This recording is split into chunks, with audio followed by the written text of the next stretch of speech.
Good afternoon.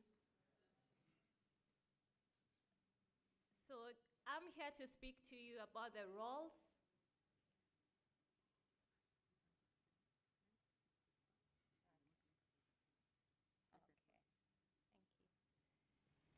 So I'm here to just speak to you about the roles of the youth relating to in peace building processes. And the basis of this presentation is obviously the UN Security Council Resolution 2250. And I'd just like us to start by looking at perceptions, attitudes, and narratives. I'd like volunteers to tell me what they see.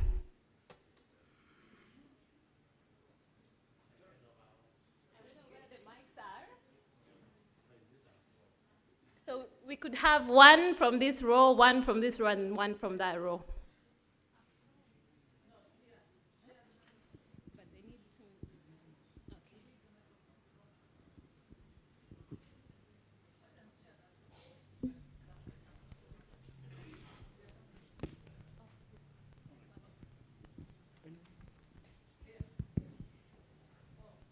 okay.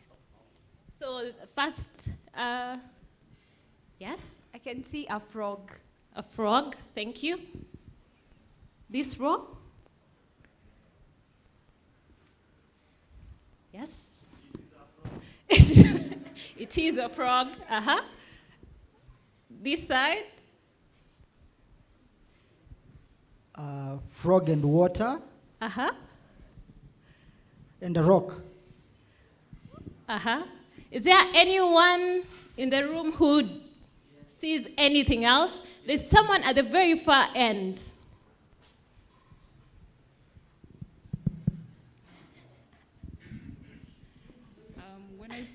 Hello. When Yes? I tilt my head a bit to the right, I see a really sad-looking horse. You see her? A sad-looking horse. A sad-looking horse. Anyone else? Yes? Yes, I confirm. I see also a horse that is sunk in water. Thank you. How many others are seeing horses? Thank you. And how many can only see the frog?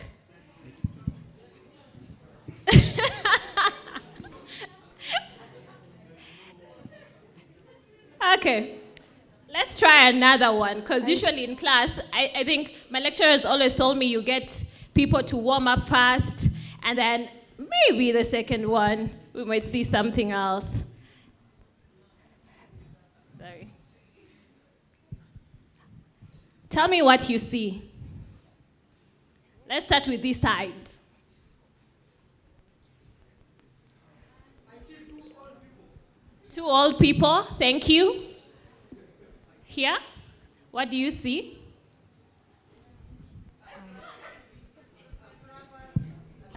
A picture, a wall hanging. Thank you. There's someone there? There. I see on the right there is a guy playing a guitar. On the right there is a lady holding like a basket on her head. Okay. Thank you. Yes? So I confirm that I see obviously the old couple and the couple being serenaded by guitar. And then I see a woman in a doorway on the right-hand side, sort of like leaning. Is it a woman? Someone leaning. Thank you. And here? Anything different?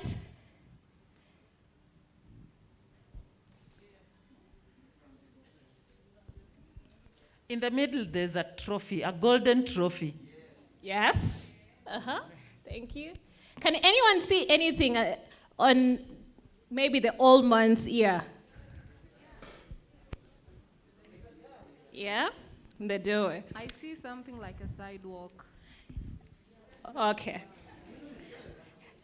So, if you can just take us back to this. There's a group that saw a frog. And that is very true. There is a frog. But there is also a group that saw a horse. And that is also a true perspective, yes? What's different? How come we got different answers? Perception, yes? Let's get to this other one. The first person who gave their answer saw 2 old people, right? But then there's someone else who saw younger couple, yes? But there is even someone who saw the other person, right? Almost like the ear is a doorway, right? And then there's one who saw the bigger picture and saw the trophy and everything else. What am I trying to say? When we are looking at roles of the youth in peace building, don't we have perceptions? And how many perceptions are there? Youth as what? Perpetrators. Youth as what? Victims. Youth as what? Liabilities. Youth as what? I'm asking the youth in the room, because there are so many, and you keep on talking about this, yeah? You're seen as people who cannot give back to the community, people who do not know, lazy. And there's something else also we've seen just now. All that is perception. So then what happens? We need to change the narrative. And that's how we got to the UN. Sorry, Minishi, there's someone else with another interpretation. Yes? Okay, I wanted to add on something else that we've just seen here. Okay. On the face of the old guy, we can see a guy holding on a guitar. Mm-hmm. Playing a guitar, yes. Yeah. And on the other side also there's a younger woman. Yeah, who is looking at him. Yes. Yes, thank you. There's someone who pointed it out. So, why do we get these perceptions and narratives? Why are they all different? And why we need to focus on them? One, because they're diverse root causes of conflict. We have 12 member states within the ICGLR, but it doesn't mean the same problems Rwanda is facing is the same problems Kenya is facing. And even if it is the same problem, the people, the citizens, the youth are not perceiving the problem the same way. True or false? Very true. We have different needs and priorities as well. So when we're talking about the youth, we can't talk. There is a presenter in the morning, or one of the participants, who said we keep on looking at the youth as a homogeneous group, but we are not. Yeah, we are different, we are diverse, and therefore it means even when we are going through several issues, we might probably perceive them differently.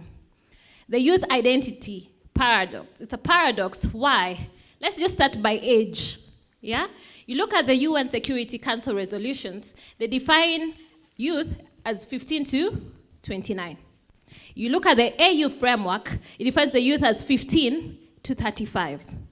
You look at certain constitutions or certain legislation, it gives you 15 to 24, 18 to 29. So then, even when it comes to age, who are the youth?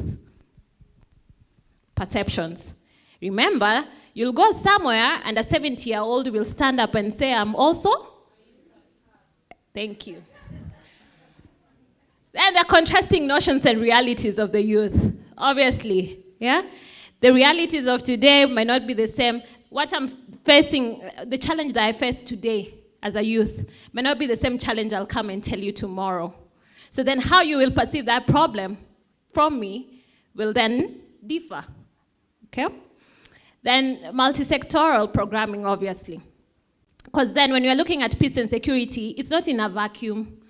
You've had some participants saying, well, lack of employment causes the youth to go in and get recruited. But then there's someone else who might have a very different reason. It might be lack of education, or it might just be that they were manipulated and got in. There might be, in a peer group, pressure. So then, when you're looking at it, what is the reason? You can't look at peace and security in a vacuum, in a box. Sorry, I'm doing badly on time, but then.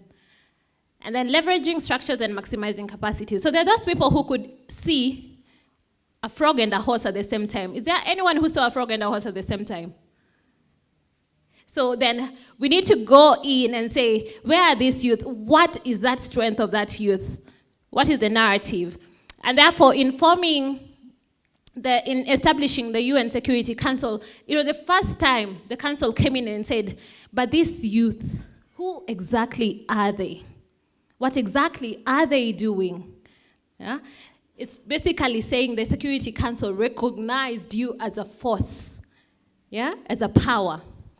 And it underpins the role of young people to promote peace, transform conflicts, and prevent violence. This resolution is historic because it started changing the narrative. It started changing the perception for the youth everywhere. So we became from victims and perpetrators to actors of positive change. That is the depiction that is being put in the Security Council. And from there have been several security resolutions that have been put for the youth. The 2419 one in 2018, the 2535 one in 2020. Yes? All of them talking about one thing: narratives, perceptions, attitudes, how we look to the youth, how we perceive the youth, how we work with the youth. And therefore, how should we then perceive the youth? From my view, they're stakeholders. You cannot do youth peace and security without the youth. It's just a no-go zone. This is their issue. They know their problems. They can articulate it. You cannot not have them. True?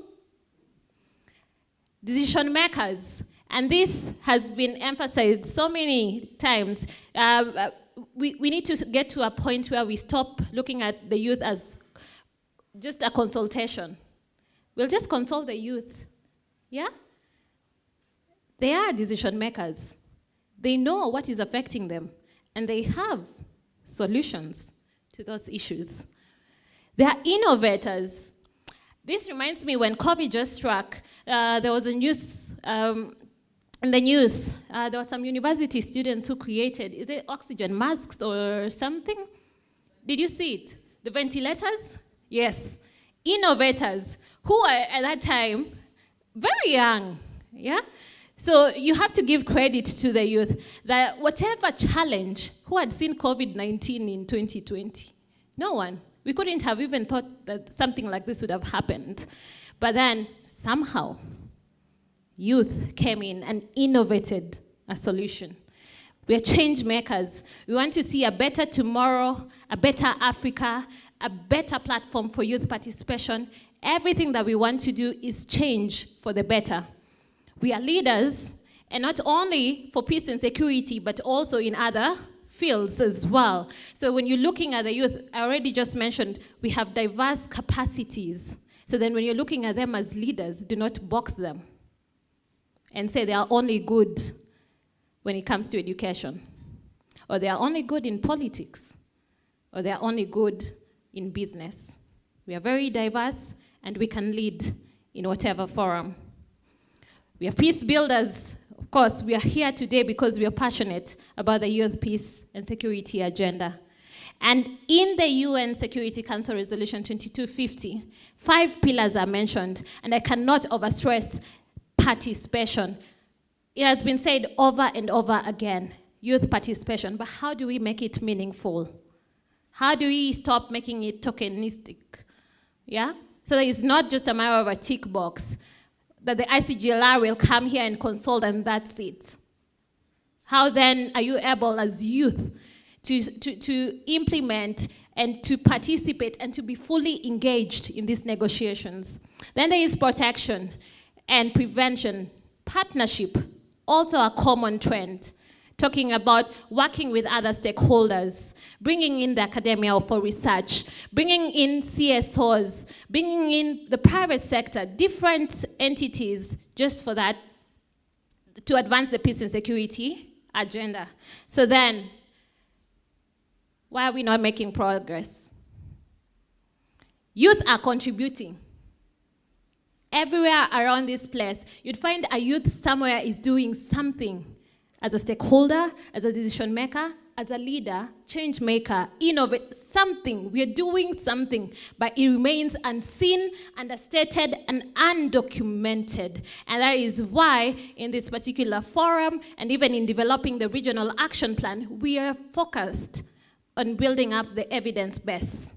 Because then it needs to stop being undocumented. We need to enhance visibility, and we need to say that the youth are active. But obviously, there are challenges to this. Some of you always, when you're told, why aren't the youth doing anything? The first thing is what? Funding. Then we need to think up new ways of funding. Most of us do projects, but they're so individualistic. I am doing peace and security, and I will focus on women and girls in rehabilitating those who have been sexually abused. But two other people within this room are doing the same thing, and you do not know, and you're not working together. Aren't we doing ourselves injustice? I challenge you today to map out your areas and just see who in the room is working the same area as you, and then how you can collaborate together in getting better funding, sustainable funding, as opposed to the continuous individualistic grants that we keep on going to get. Inadequate resources, inadequate capacities. We need to build up our capacity building, our trainings. I've already mentioned evidence-based approaches. I've mentioned lack of coordination because we're not thinking strategically. We're not looking for partnerships. We're more in a competitive zone. Everyone wants to do this, and then we do these things short term. So because it's election season, we do something. After election, what happens? Exactly. So then, how do we do this? We need to have a theory of change. For Save the Children, this is our theory.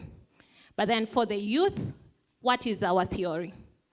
So these are a few things. Obviously, meaningful youthful participation. We need to mobilize resources. I've already mentioned that. Need to build more sustainable structures. The need for capacity building, because then even if you come to me with a proposal and you don't know how to audit your work or even to write a proposal, then it's very hard as a donor or as private sector to then fund you. How will you report back if you don't know how to report? How are we investing in ourselves? How are we building ourselves? Theory of change. We need to enhance accountability and our commitments. This then also goes to member states. When you do give a commitment to follow through with this regional action plan, are you going to commit to the Great Lakes region and say, yes, this is it, and we've created benchmarks, we've created outcomes, and we're going to track progress, because what gets measured gets done. Evidence-based research and partnerships, which includes mentorship, which includes coordination. To the youth, you have a role to play. It's underpinned. You only need to have a theory of change and be strategic. Thank you. Let's give a better hand clap to Hortense Abata. Abata huko, pale. Thank you. Hortense, that was a very, hearty presentation. Is hearty the right word? Is it? It is, very passionate. Thank you for that. Some time back, I found myself, because of the job I was doing, in a place called Vorkuta in Russia. And the only person who used to entertain us was, and I was a youth then, I think I was 22 years old or something. The only person who used to entertain us was a man called Mutema or something, deep in Russia. and he was Congolese. And every night we would go and listen to him sing. Okay? Today I want to challenge us to sing. And I'll be your choir master for the next 2 minutes. Okay? So you're going to sing. When it's your time to sing, you stand up and say your part. So that at least whatever you've eaten takes its place. So we'll start from here, then we go here, then we go here, and I'll be conducting. The song is called The Old Man of Borneo. Say The Old Man of Borneo. And all you say is, the old man of Borneo has just come to town. Then I'll say the wife. So you need to say, the wife of the old man of Borneo has just come to town. Then I say, the son. So you say, the son of the wife of the old man of Borneo has just come to town. But you have to stand and sing. Are you together? So can we start from here? You do it with passion. The way Hortense came and gave us this, presentation with passion. Meanwhile, kindly, I would like to ask Irene Kirumba to get ready for her presentation. Okay, let's go. 1, 2, 3. The old man of Borneo has just come to town. Now, there's some people who are saying the old man of Borneo. Obonyo. Aya. Let's do it again. Let's go. 1, 2, 3. The old man of Borneo has just come to town. The wife. Louder. The son.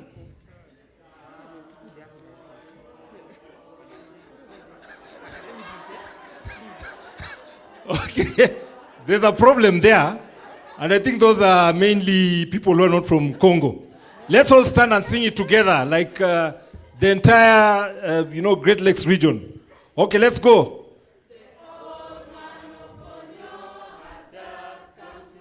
The wife.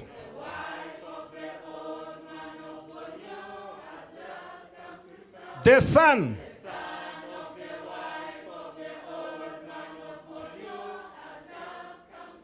The dog.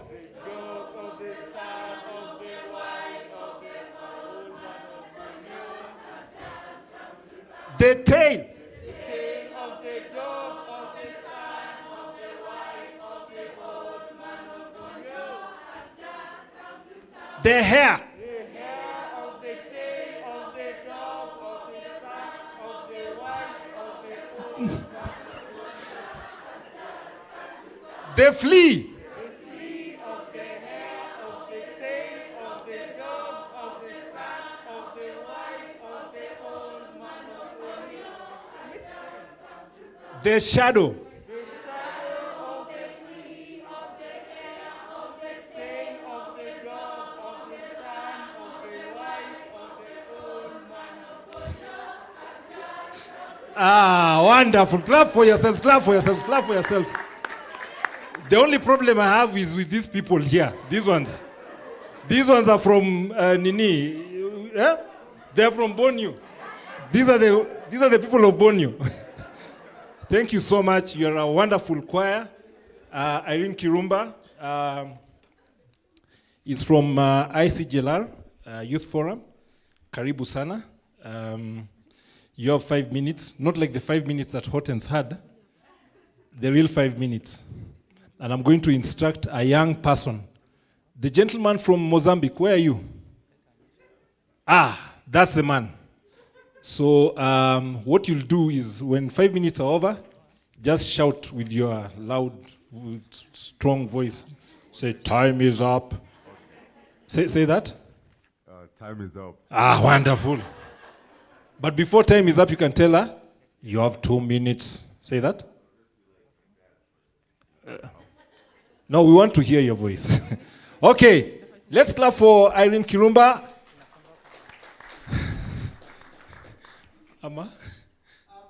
Abata.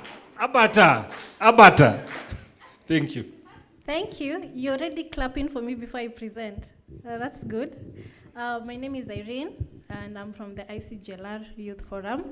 And as you can see from your program, my presentation is on 2250. So I want to ask you, how many of you have read the entire 2250? Honestly, I need to see your hands up very fast.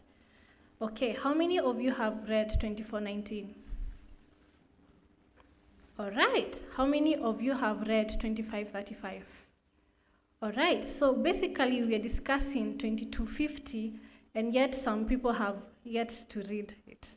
So I'm more into policy, I'm policy oriented, so I'll just dive into 2250, and if you have time, we'll discuss 2419, 2535, and beyond, and what policy frameworks that have taken place since in the continent, and then we'll look at Kenya and what is taking place. So before anything, I like to present data, and since I don't have time, how many of you have heard of the missing report? I mean, the missing piece report?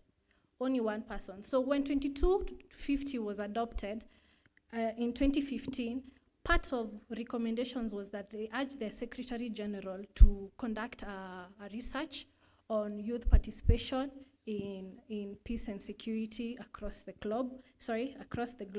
And when I was going through the report, it stated that there's 1.8 billion youths in the globe, and 1 in every 4 youth faces violent conflict. So yes, we really need this resolution. And then when you look at Africa, 75% of African population is youth. So yeah, that is inclusive of the guys above 24 and 35. So we are the majority. So when you talk about minority, who are the minority? They're the wazes. We're the ones who should be having the seat at the table, right? So that means we have a demographic dividend, and if you take advantage of our demography, we can actually have a peace dividend. We can take an active role and lead and even own this process. So now, 2250 was adopted in 2015, and it has 5 pillars. I saw in her presentation. First pillar is participation. That means it advocated for the youth to participate at all levels of decision making. That is at the local level, the national level, even the regional level, and even the global level. And this participation would be include to counter violent extremism, including counter violent extremism mechanisms, peace processes, and dispute resolution. And also, when the resolution also urged for participation, whereby there was need to listen to the youth voices in negotiations, implementation of peace agreements, and also to address the needs of the youth during repatriation, resettlement, rehabilitation, reintegration, and post-conflict reconstruction. And also, it urged member states to adopt measures that support local youth peace initiatives. 2 minutes left. Yes, I will finish. And also empower the youth in peace building. The second pillar was prevention. That is, you engage the youth in preventing violent conflicts. The second, and also you engage the youth in socio-economic development, because there cannot be no development without peace. There can be no peace without development. And then the other pillar was protection. That is inclusive protection of civilians, including the youth, as per Geneva Conventions of 1949 and additional protocols. I hear here you have an IR department, and that protocol deals with prisoners of war, the wounded, the soldiers who have shipwrecked. So there's a way you treat them, and there are conventions to that regard. And also other conventions on how you treat refugees and how you treat persons with disabilities. It's included in that resolution. So please read it, because it's very inclusive. It also, there's the next pillar on partnership, where you engage partners, and she's really discussed about partnership. Yes, you're going to please add me 1 more minute, because you also added her a minute. I've just begun my presentation. The next pillar is disengagement and reintegration. You know, youth, most of the times they're involved in conflicts, right? So you need to disengage them and reintegrate them, rehabilitate them, and reintegrate them in society. So now, after that, once it commissioned a report, the report came out in 2018, and that is what led to the UN Security Council Resolution 2419, and all the recommendations were included in 2419. Now, 24 and 19, I will not delve into it, but it puts emphasis on the role of youth in negotiating peace processes and prevention of violence. And then 2535, now which was adopted in 2020, it anchors the Youth, Peace and Security Agenda at the UN Security Council. How does it anchor it? It urges the Secretary General to report biannually to the UN Security Council on the implementation of 2250 and the implementation of 2419. So what has happened in the African continent in regards to 2250 and Youth, Peace, Security Agenda? At the continental level, we have already the AU Youth for Peace agenda, so you can Google it, you have funds, you can Google it. And from that, there's already a continental framework on youth, peace, and security. And from that, there's also the African Youth Ambassadors. There are 5, 1 for the North, 1 for the South, 1 for the East, 1 for the West, and 1 for the Central African region. So the East Africa Youth Ambassador for Peace is from Kenya, and please find out who she is and what initiatives that she has. Now, in regards to Kenya, because now we need to, as much as we want to domesticate it to the region, we also want to domesticate it here in Kenya. So what is there about, how many of you have read the National Youth Policy?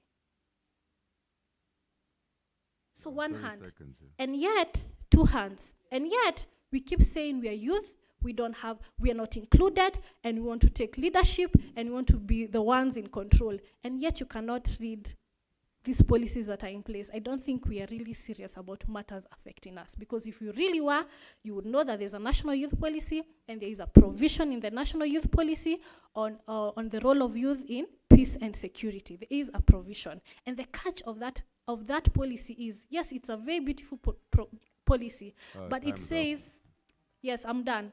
But it says that the government will endeavor to use 1% of its national budget to implement the national youth policy. Do you think that is fair? And yet you're the majority, and yet you don't read the document. What are you doing? So I think that moving forward from today henceforth, the first thing we need to do is to read these policies.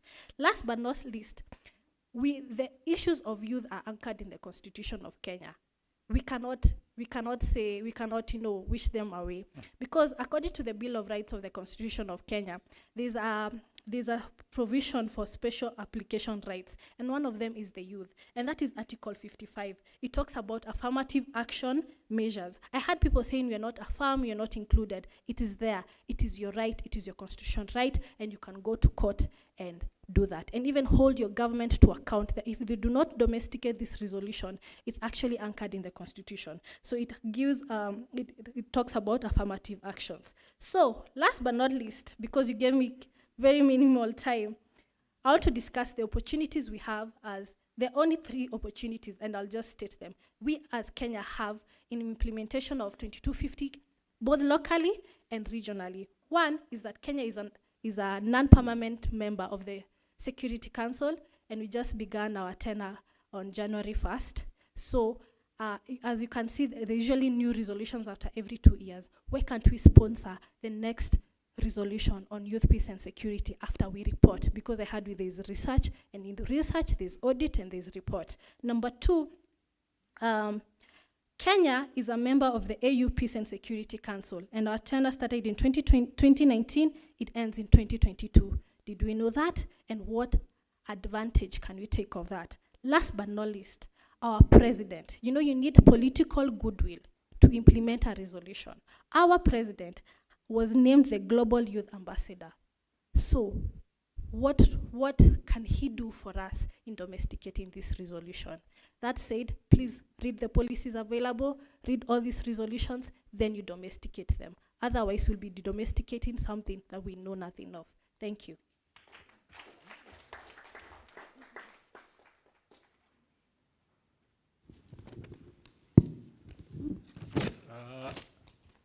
That is Irene Kirumba. I would like to suggest that the youth in this place kindly get in touch with some of these speakers. There's so much you can learn from them. There's so much you can pick from them. And it's important that, sorry? Her number?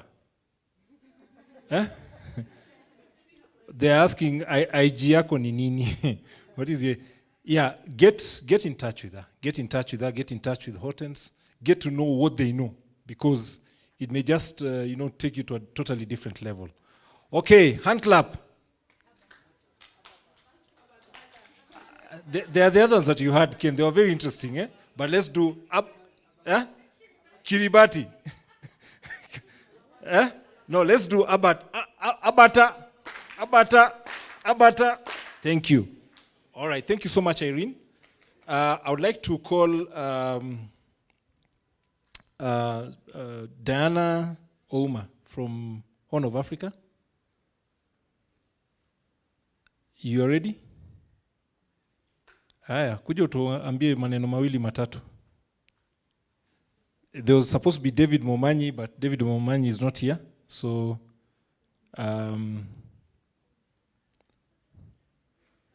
haya, tumpigie makofi akikuja. All right. Señorita Karabati.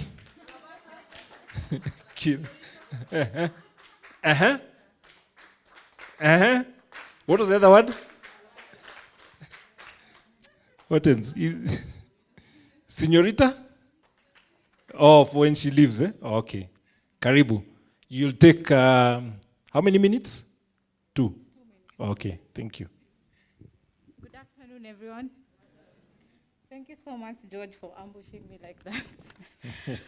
My name is Diana Ouma. I work for Horn of Africa Youth Network. I represent my boss, Mr. David Momanyi, who was supposed to be here today. He sends his apologies. So Horn of Africa Youth Network is a regional organization which is formed from different youth-serving organizations from the East and Horn of Africa region. That is South Sudan, Uganda, Tanzania, Sudan, Somalia, Ethiopia, Eritrea, Djibouti, and any other country that you can think of in the East and Horn of Africa region.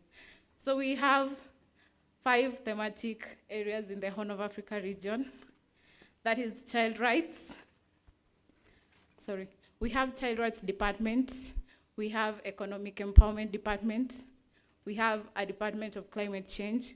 We also work very keenly on issues of peace and security. We currently developed a youth engagement strategy, which has already been taken to the IGAD Secretariat for approval.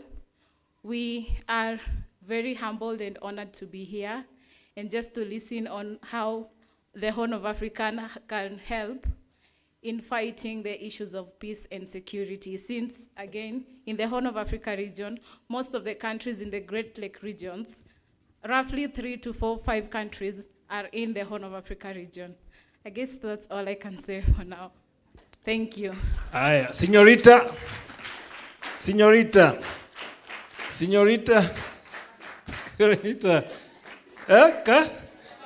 Karabati, yeah, let's go. Señorita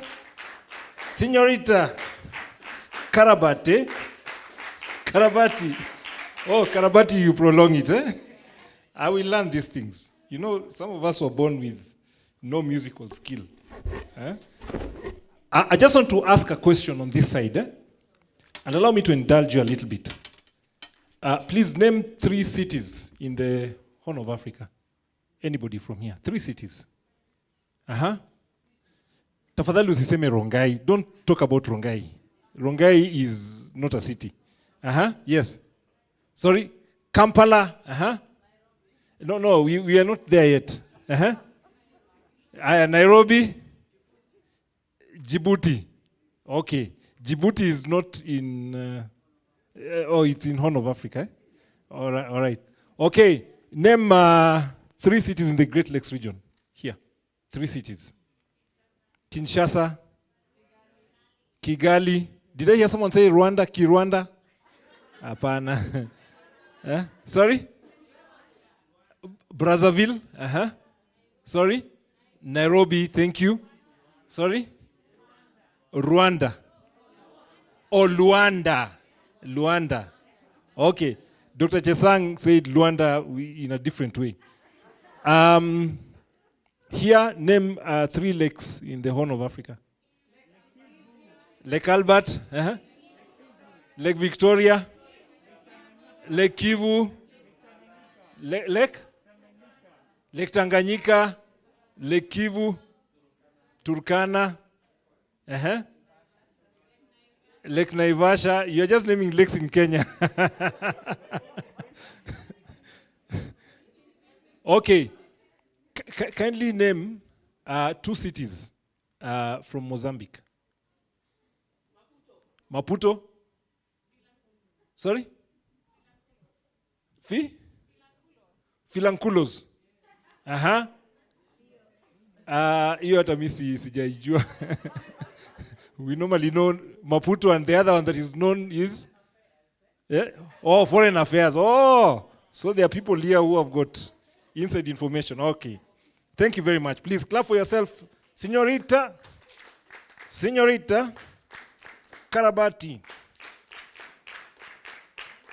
I'm getting there. Yeah, I'm getting there. Okay, I would like to call Miss Karin Umtoniwase. Umtoniwase.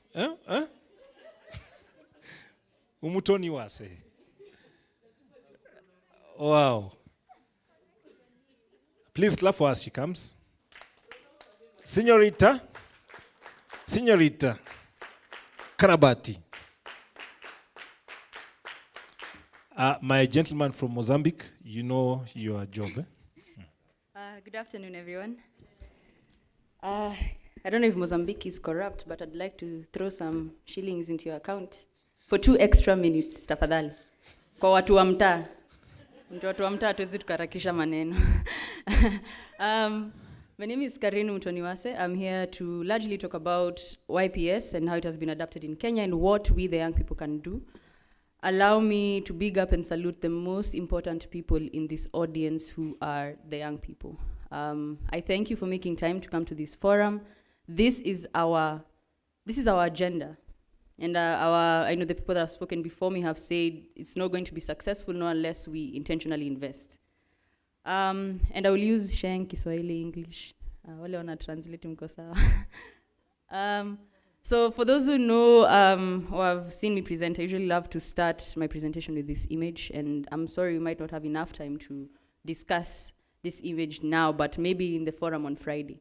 YPS for me, or Resolution 2250 on Youth, Peace and Security, symbolizes or represents the image that you guys see. And I know everybody has different perceptions like we have had before. And for me, this shows the task that is at hand, both for our elders and also for the young people that are taking on the baton, to change the narrative, to change the way Africa has been viewed largely by other countries and ourselves. So it's going to take us to change from the red and devastated Africa or Kenya to the green, fruitful, peaceful societies that we want to have in our countries. I also think of this image. This is an art by Fletcher from Ivory Coast. We are big on art and using art to mentor, to raise awareness. YPS also requires us to unlearn and learn a lot of things.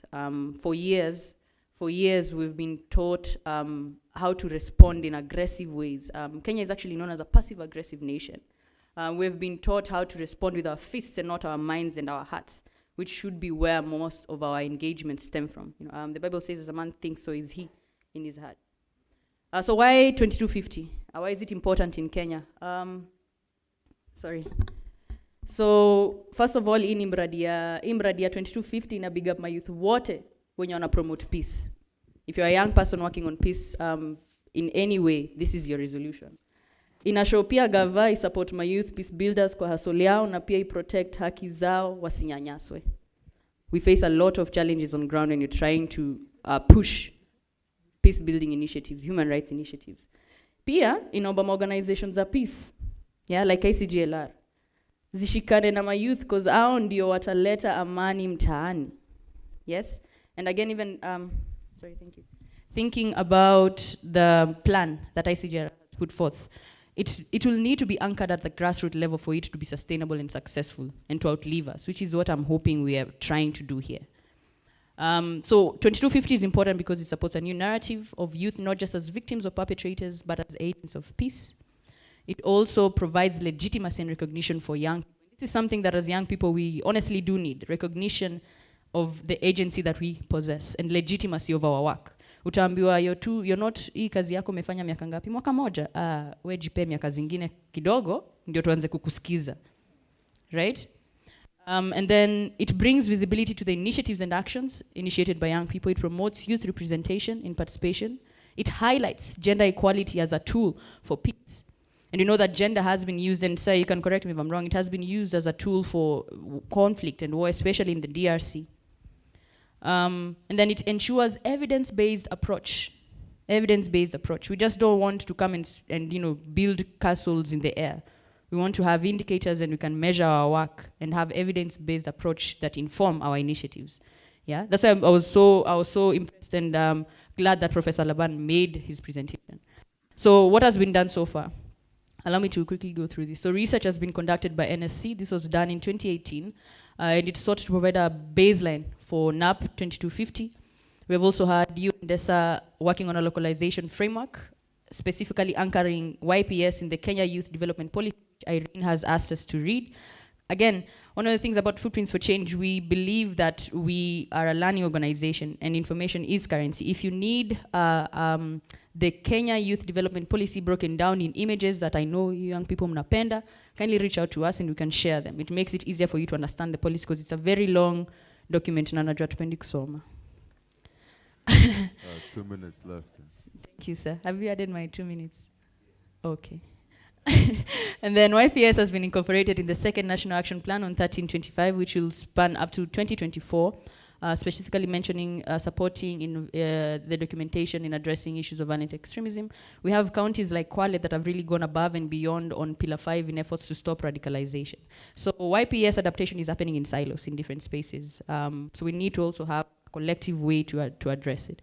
What we've been doing to localize 2250 and supporting Resolution 2419 and 2535 has been holding things like multi-stakeholder meetings, training young leaders on concepts and adoption of 2250, having youth peace leadership programs that train young youth group leaders in Mathare and universities in Nairobi. Also having creative engagements like arts. We had a campaign called Acha Gun Shika Mic. That translates to drop the gun, pick the mic. So opting talent as a way as an alternative to crime. So pushing the YPS agenda in Kenya, what do we need to do? First of all, we need to understand that YPS is about the agency of young people that has been said before. It is also about inclusion of youth voices and ideas and innovations. I wanted to highlight some of the amazing work that's being done on the grassroots to localize and implement and adapt to YPS. For instance, we are currently working on a campaign called Zero Crime, Zero Death. It's being led by Felix Orwaka, one of the young people working in Upcoming Youth Group. Thank you. So this initiative supports implementation of the pillar on prevention. It calls on Kenya to provide an enabling environment. So it was initiated as a result of increased extrajudicial killings on the ground. And so the initiative seeks to address issues that push young people towards crime in Kosovo village and offer alternative ways to life and building the community support that they need. We also have my amazing friend, Rose Mbone, who works at the Legend Coach, who's been working to reform young people from a life of crime, working with the community and senior chief, that is on the participation pillar. I'm so sorry I'm rushing. And then safe spaces, she's also working on a safe space community for SGBV victims. That's on the protection pillar, whereby young people can come and have housing for like 1 to 2 months as you think of what happened next. Yes, then we have Naweza 254 CBO, which is based in Majengo. They do a monthly youth dialogue. They also have a Mani Mtaani online campaign. You can go on Twitter and find them there. And then the leader, Kennedy, is also part of the Divisional Peace Committee, which is again increasing the aspect of participation pillar. We have the Kyoto Project, which in some ways is our way of peace education and mentorship in schools, in primary schools. These amazing kids are kids from Mathare, one of our partner schools. Each year, they go through a training on youth peace building, understanding what is peace, what is conflict, what are the issues that affect, what are some of the values that we can start adopting from a young age as we grow up. Lastly, so we use chess to teach strategy as well. So our push for implementing, we want to push for implementation of YPS-friendly policies. There's need, again, this is just me highlighting a few things, but there's a lot more.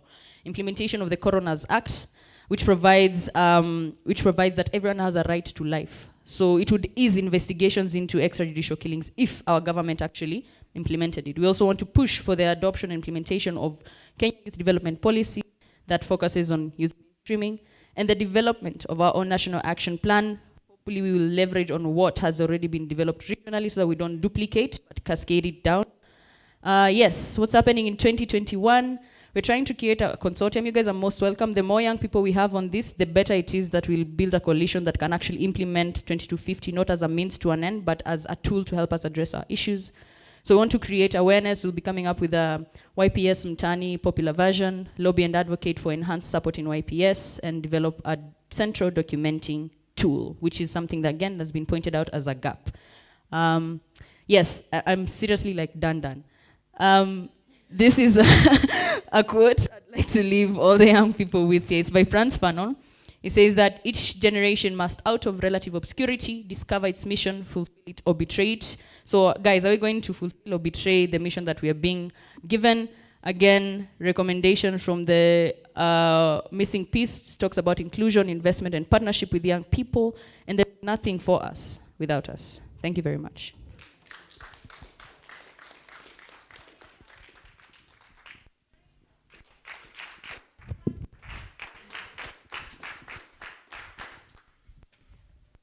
Thank you so much, Karine. That was a very refreshing session, eh? You know, I never knew that you could actually put Sheng on PowerPoint. Ati Mboko ya? Yeah? Ati? Mboko reform. Unatupeleka na rien. Eh? You know, I'm trying to download all the Sheng I know. Philip, you're not doing a very good job teaching me Sheng. You and your people, tafadhali. Munifundishe Sheng. Okay, I would like to call Mr. Willis Onyango to come, to mpigie Abata, you know, he is coming slowly, so he has to, you take your time. Abata, oh, you want to come through this side? Okay. As he's coming, I just had some questions to ask. And I'll ask, up on this side is where people feel like they know so much. Eh? Yeah, who was the first president of Zaire? The current, you know. Aha, he got it right. Let me ask on this side. So it's not Mobutu Sese Seko. It is Joseph Kasavubu. Makofi. Let's see if this side has. Who was the first president of the Central African Republic?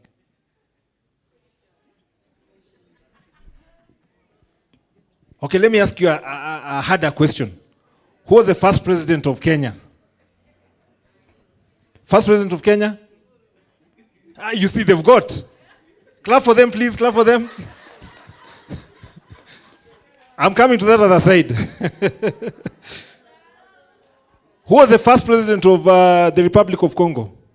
Republic of Congo? Okay, the current president of the Republic of Congo? Huh? Okay. These questions are directed to the youth in the room. And also just to remind us what we're talking about, this is ICGLR. Let's clap for Willis before he does his presentation. You know what you're supposed to do. Can we clap for him, please? Señorita Karabati. Okay, Willis, that wasn't yours, that was his, eh? Thank you so much. All right.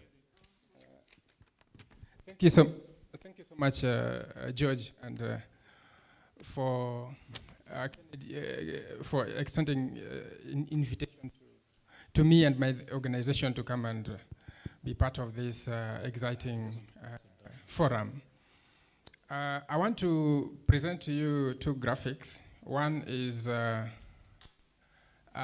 this one, which is an upcoming book compilation that is based actually on the on the progress, the United Nations progress report that Irene mentioned. And in this body of work, we've brought mixed contributors from practitioners such as myself and scholars and researchers who have spent years and years researching on the topic of youth, peace and security.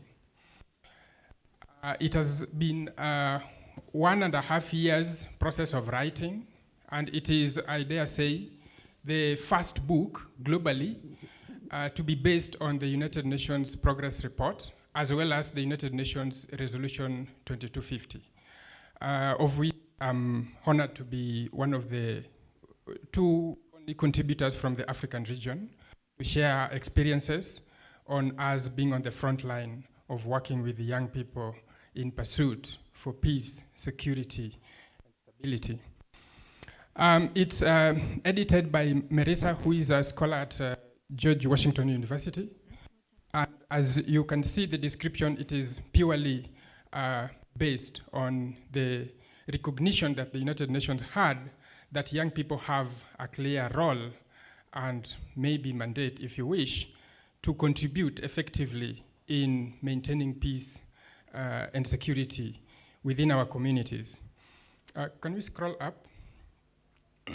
So,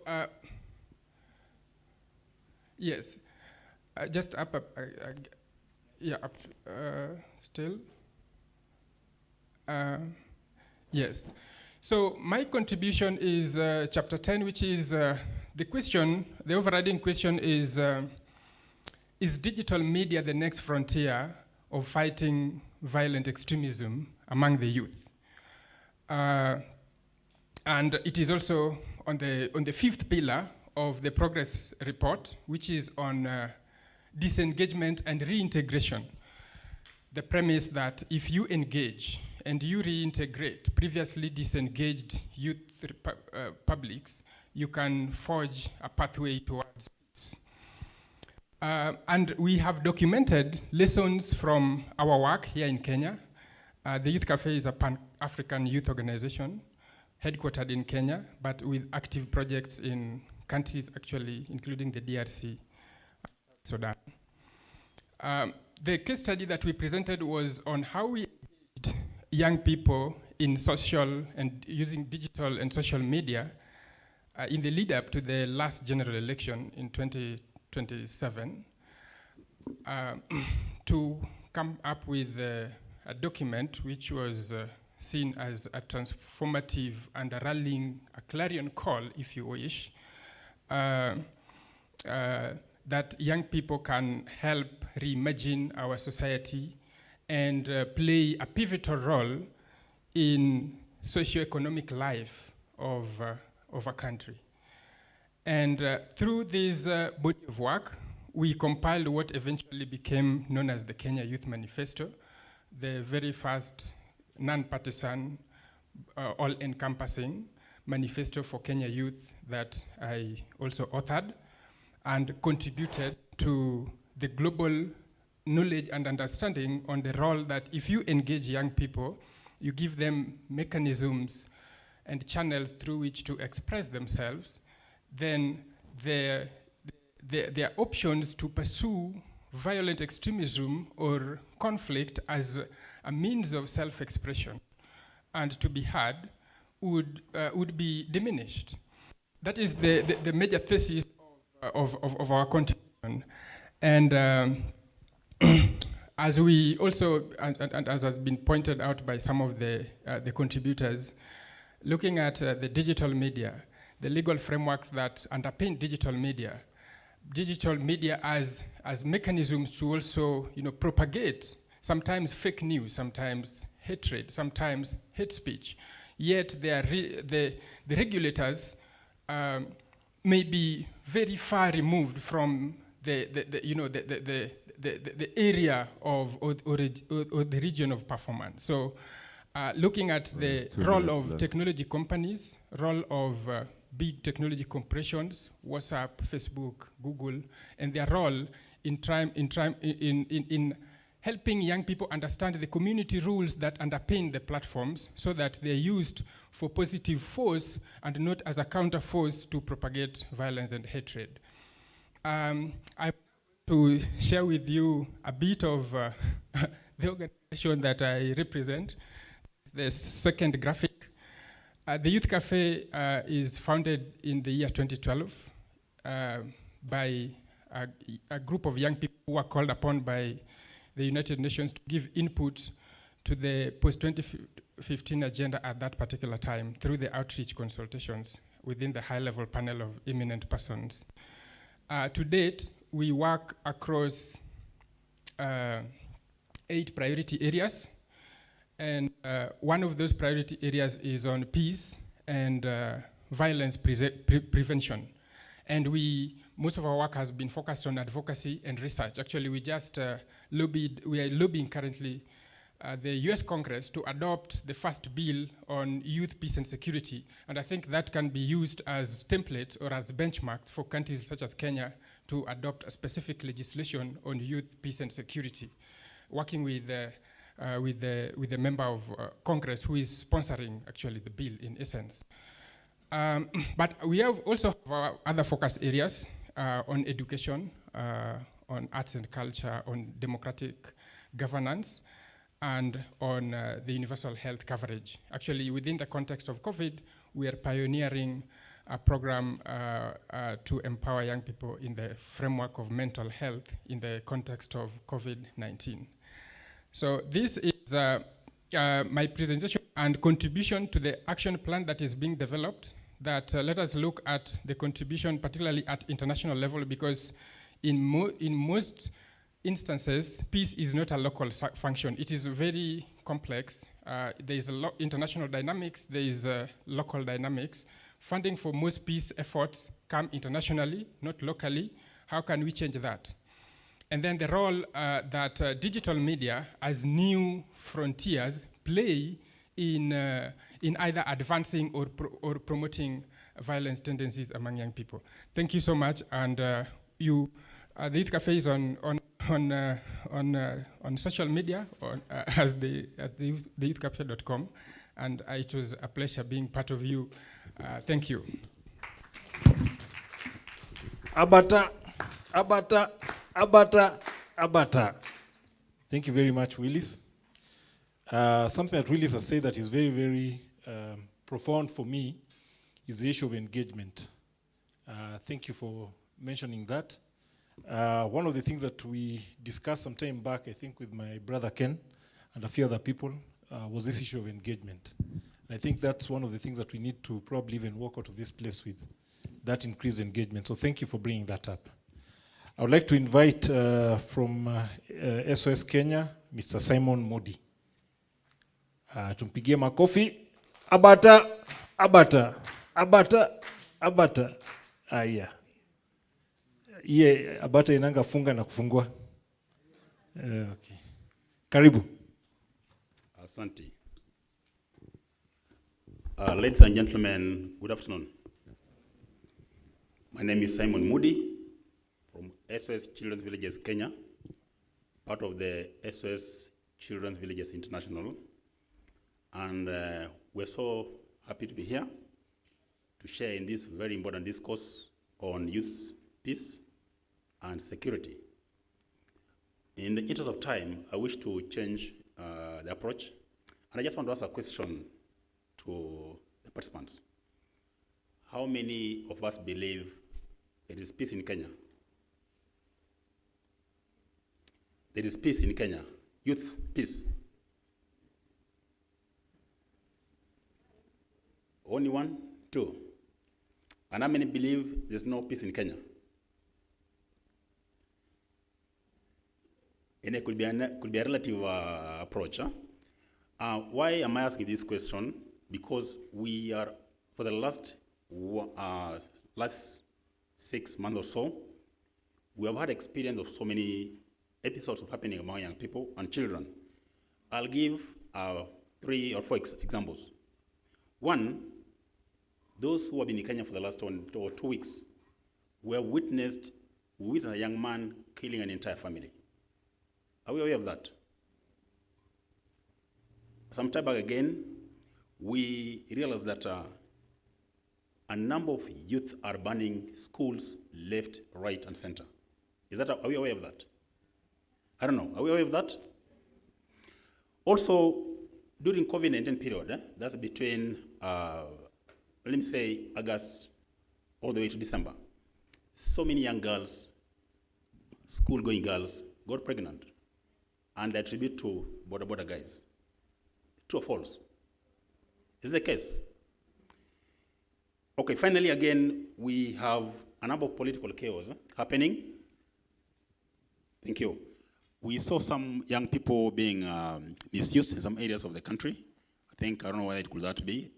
And we had some areas of conflict, which again takes us back to the question of peace and security.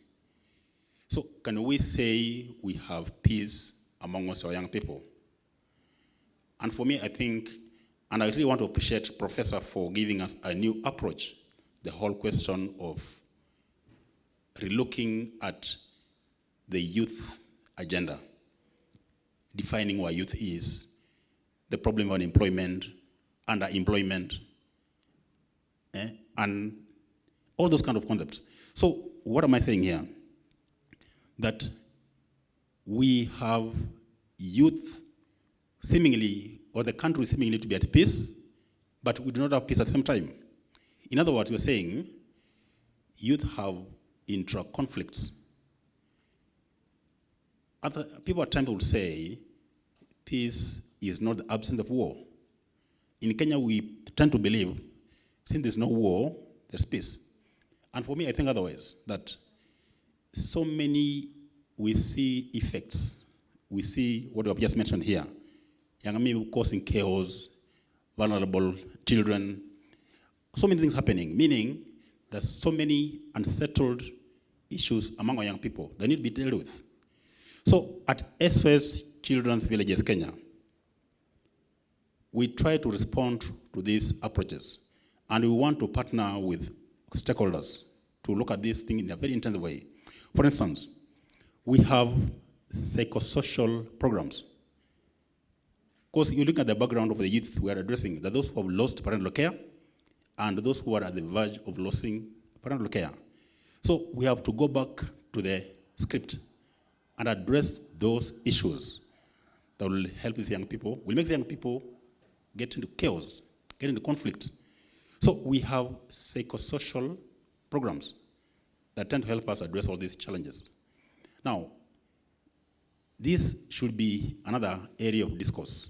How should we support the entire country or the region on psychosocial support? How do we train young people to become peers among themselves, support one another, so that we address things at its grassroots level, not sugarcoat and take care of the surface. We address the effects, not the causes. At SOS Children's Village, Kenya, we look at digital mentorship. We're saying we are in transition, this technology. We can no longer have physical mentoring the way it's been. We have something we call Youth Links, which is from our global office, whereby we attach youth with mentors from all over the country, all over the world, digitally. So that our young people who have issues in Busia, our young people could be having issues in Lusaka, can meet a Kenyan and interchange. They talk virtually on what could be affecting them. In other words, saying, we need to change our approach in programming. We need digital mentorship as a new way of supporting our young people. In SOS Children's Village, Kenya, we are looking at the Ajira Digital Project. We are partnering with the government, ICT Authority, to ensure that we have those kazi, the kazi mtani or whatever, the social mtani, Ajira, okay, you know what it is, the government team, so that our young people can connect with virtual jobs, with other global opportunities or corporates. Meaning, we may have lacking opportunities around here, but we can link through those other foreign agencies to our young people acquire these opportunities. So we need to network and see how can we link all our youth who are finishing universities, colleges to those other international officers. At SOS Children's Villages Kenya, we emphasize on youth engagement. We create youth forums, we create youth interactions, and it's not just about superficial discussions. My colleague mentioned about tokenism here. We do not want to have participation at some level. We need that meaningful participation where they engage in discourses that are really meaningful. They make a change that has relevance to their lives. That's what we're talking about here. Engagement on real issues that affect them. If you talk of Kenyan youth participation, they sign some papers, they're given some few coins, and they say they participated. That's not meaningful participation. So we want to change the narrative and say, can youth be given platforms to participate actively in issues that affect them? That's the discourse we want to have. Then we talk about networking and partnerships with like-minded organizations or groups. I mentioned about the government. I mentioned about Daystar here. I've been talking about the professor. See, how can we use the research that is just given for us to implement our programs, to change our programming. So this should be the way of doing business, that all of us here in stock partnerships, we may achieve more. Thank you so much. Have a good day.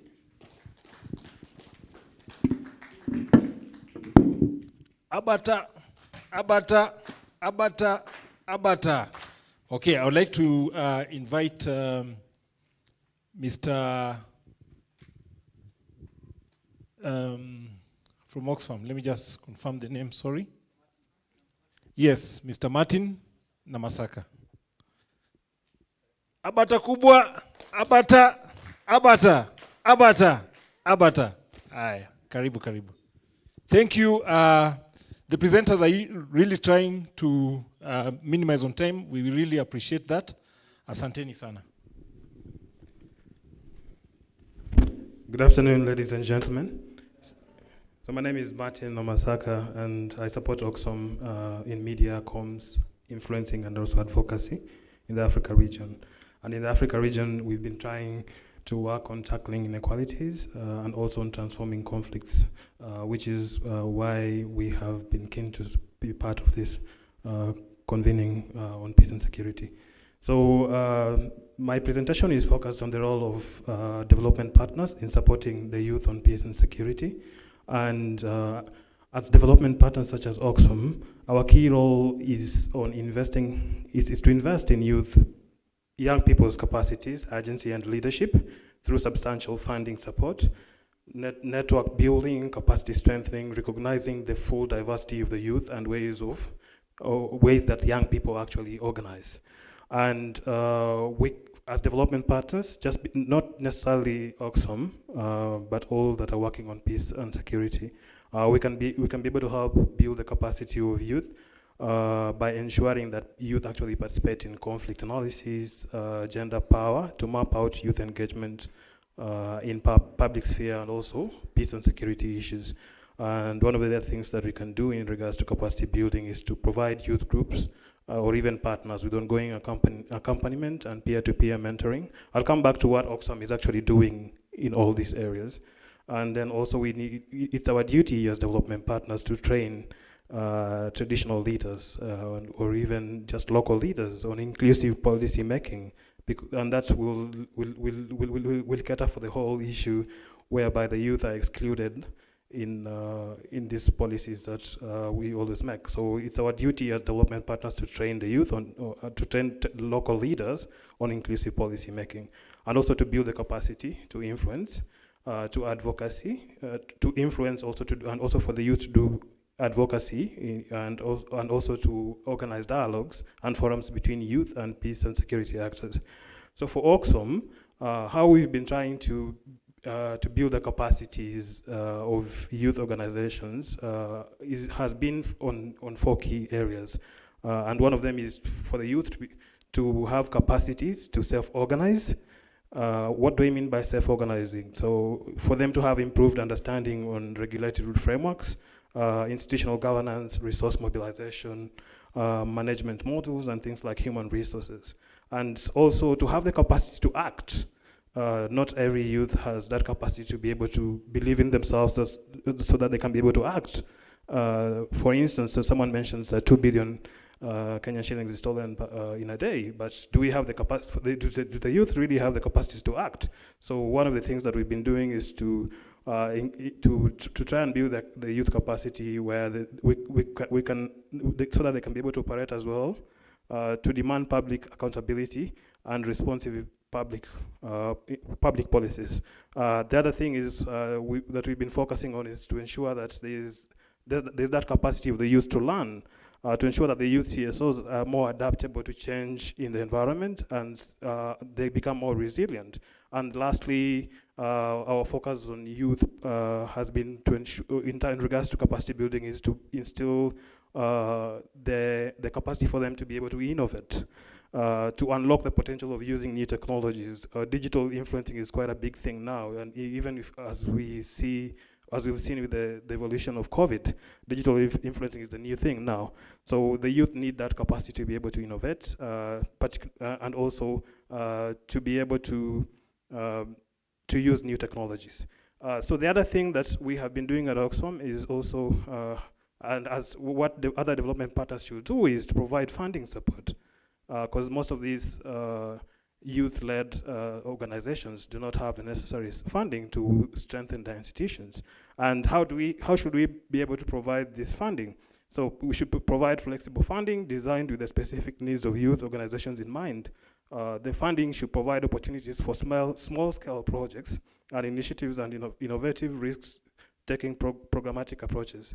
So even as much as we provide funding, we need to think of how we're providing that funding.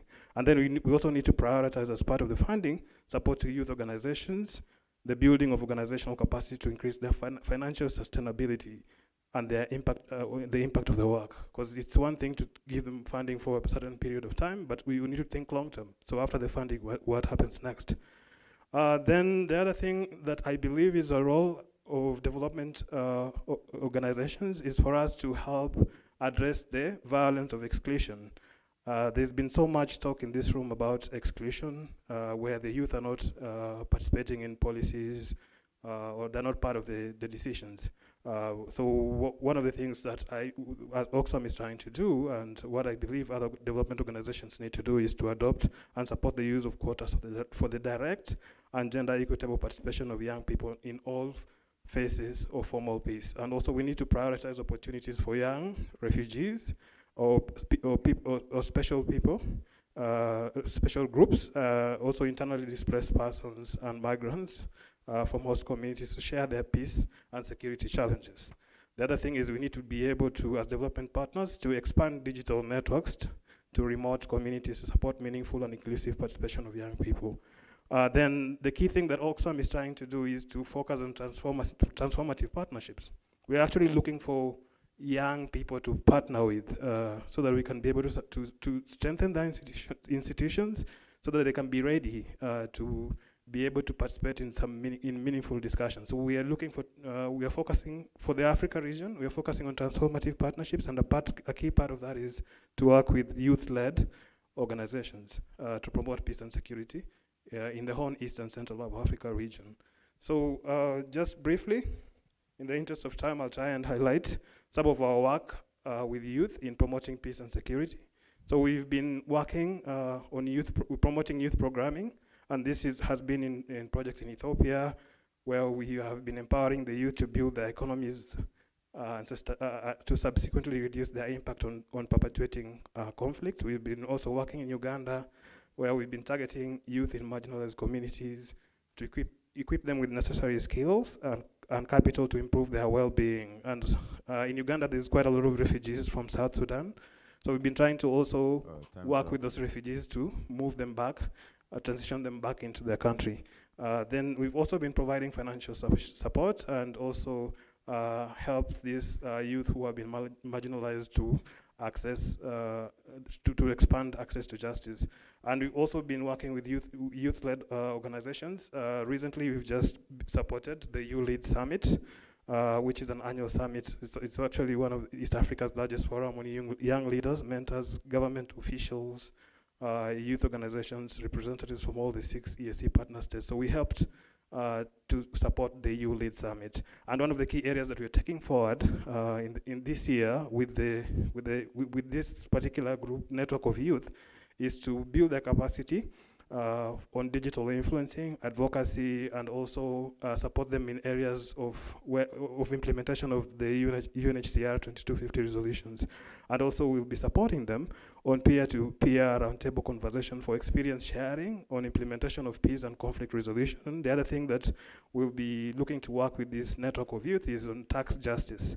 So how can they be more involved in tax justice conversations? We are looking, again, I'm just going to repeat this. We're looking to partner with the youth who are self-organized. And the question that I'd like to pose to the youth in this room, if not now, when? If not us, who? So for other development partners, the only thing that I'm going to say as I end this presentation is we need to stop seeing the youth as problems that needs to be solved, but we need to see them as partners, as strategic partners actually, in peace building in the region. Thank you so much. Thank you so much. There was a lot of things said in a very short time. Thank you so much, Mr. Matt. Sorry. Thank you, Mr. Namasaka. Abata. I would like to draw your attention to Professor Airo. He's been with us since morning. And thank you for your presence. We don't take it for granted. We don't take your commitment for granted. Thank you very much. And Ken and I were just saying that very soon we'll come up with a special clap for you. Maybe we'll call it Gidurai. Huh? That one is not good. Which one? Daystar. No, there's a place that is deep in his heart.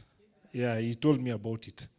Yeah, so we'll develop a clap with that place that is deep in his heart. But for now, let's just give him a señorita. Señorita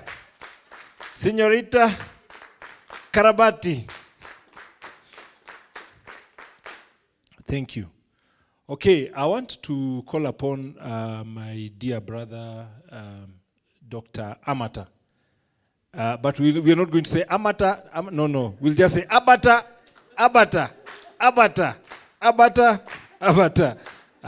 Thank you so much. Karibu Daktari. You can take, yes. This one needs to be sanitized.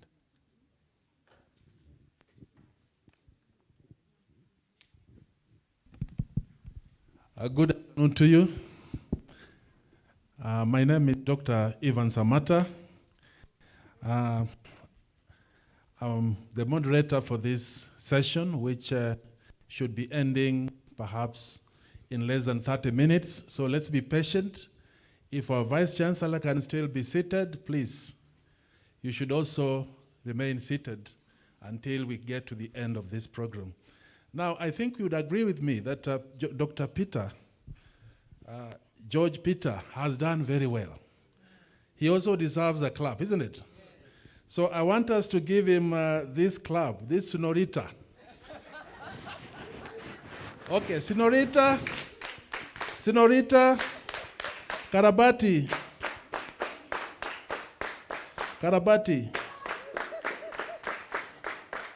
Thank you. I hope I did it well. I don't know.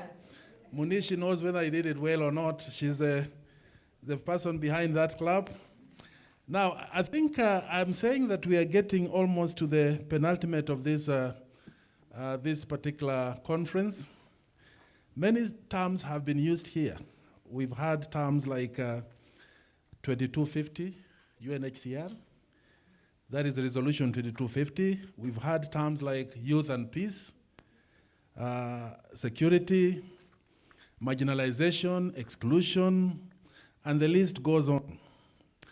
But the nexus between these terms and policy implementation must be research conducted by institution of higher learning. Of course, Daystar stands on the top as one of those institutions which can be able to conduct research or perhaps guide the research process. I think, as ably put by our Vice Chancellor, I think we have what it takes for us to be able to deliver in that kind of research, and we know that we shall be part of it as partners in this initiative.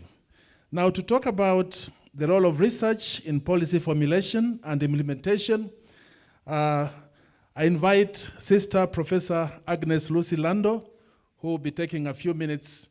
Let's welcome her with some clap. Abata. Abata.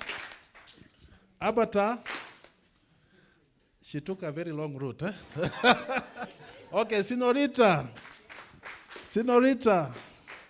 Karabati. Karabati. You know, Sister Lando took that long route by design. Yes. Thank you very much, Dr. Amata. Indeed, I purposely took the long route so that you clap until I'm here. So thank you for clapping. I also would like to appreciate the presence of our Vice Chancellor, Professor Laban Peter Iro. In the morning, the young people complained that policymakers come, make their presentations and leave. But here is a policymaker who runs an institution of higher learning who has dedicated the whole day to be with us. Thank you, sir, for being present with us here. I'm going to talk about the role of research in policy formulation and implementation. I will skip a few slides in the interest of time, but I just want to start by saying that in 2005, I had the rare chance to travel to Rome to pursue my PhD studies. During the very first weeks of my stay in Rome, at a particular function, I was asked to be the master of ceremonies. There were many people, and I had to do it in Italian. Being a foreigner and new in Rome, the host thought that I had done a very excellent job and asked me what I would like for an appreciation. I quickly ran my mind back home to Kenya, and I began listing the needs. A four-wheel drive to navigate the challenging terrain, scholarship for the many poor children that I'd left behind. I even thought of asking for funds to put up a decent housing for the people in my village. But then quickly, I remembered an advice I'd been given by an elderly sister just before I traveled to Rome. She had said, and I quote, "Lando, if you get out there and you get people who want to give you something, don't jump to propose what you want. Ask them what they have in mind." End of quote.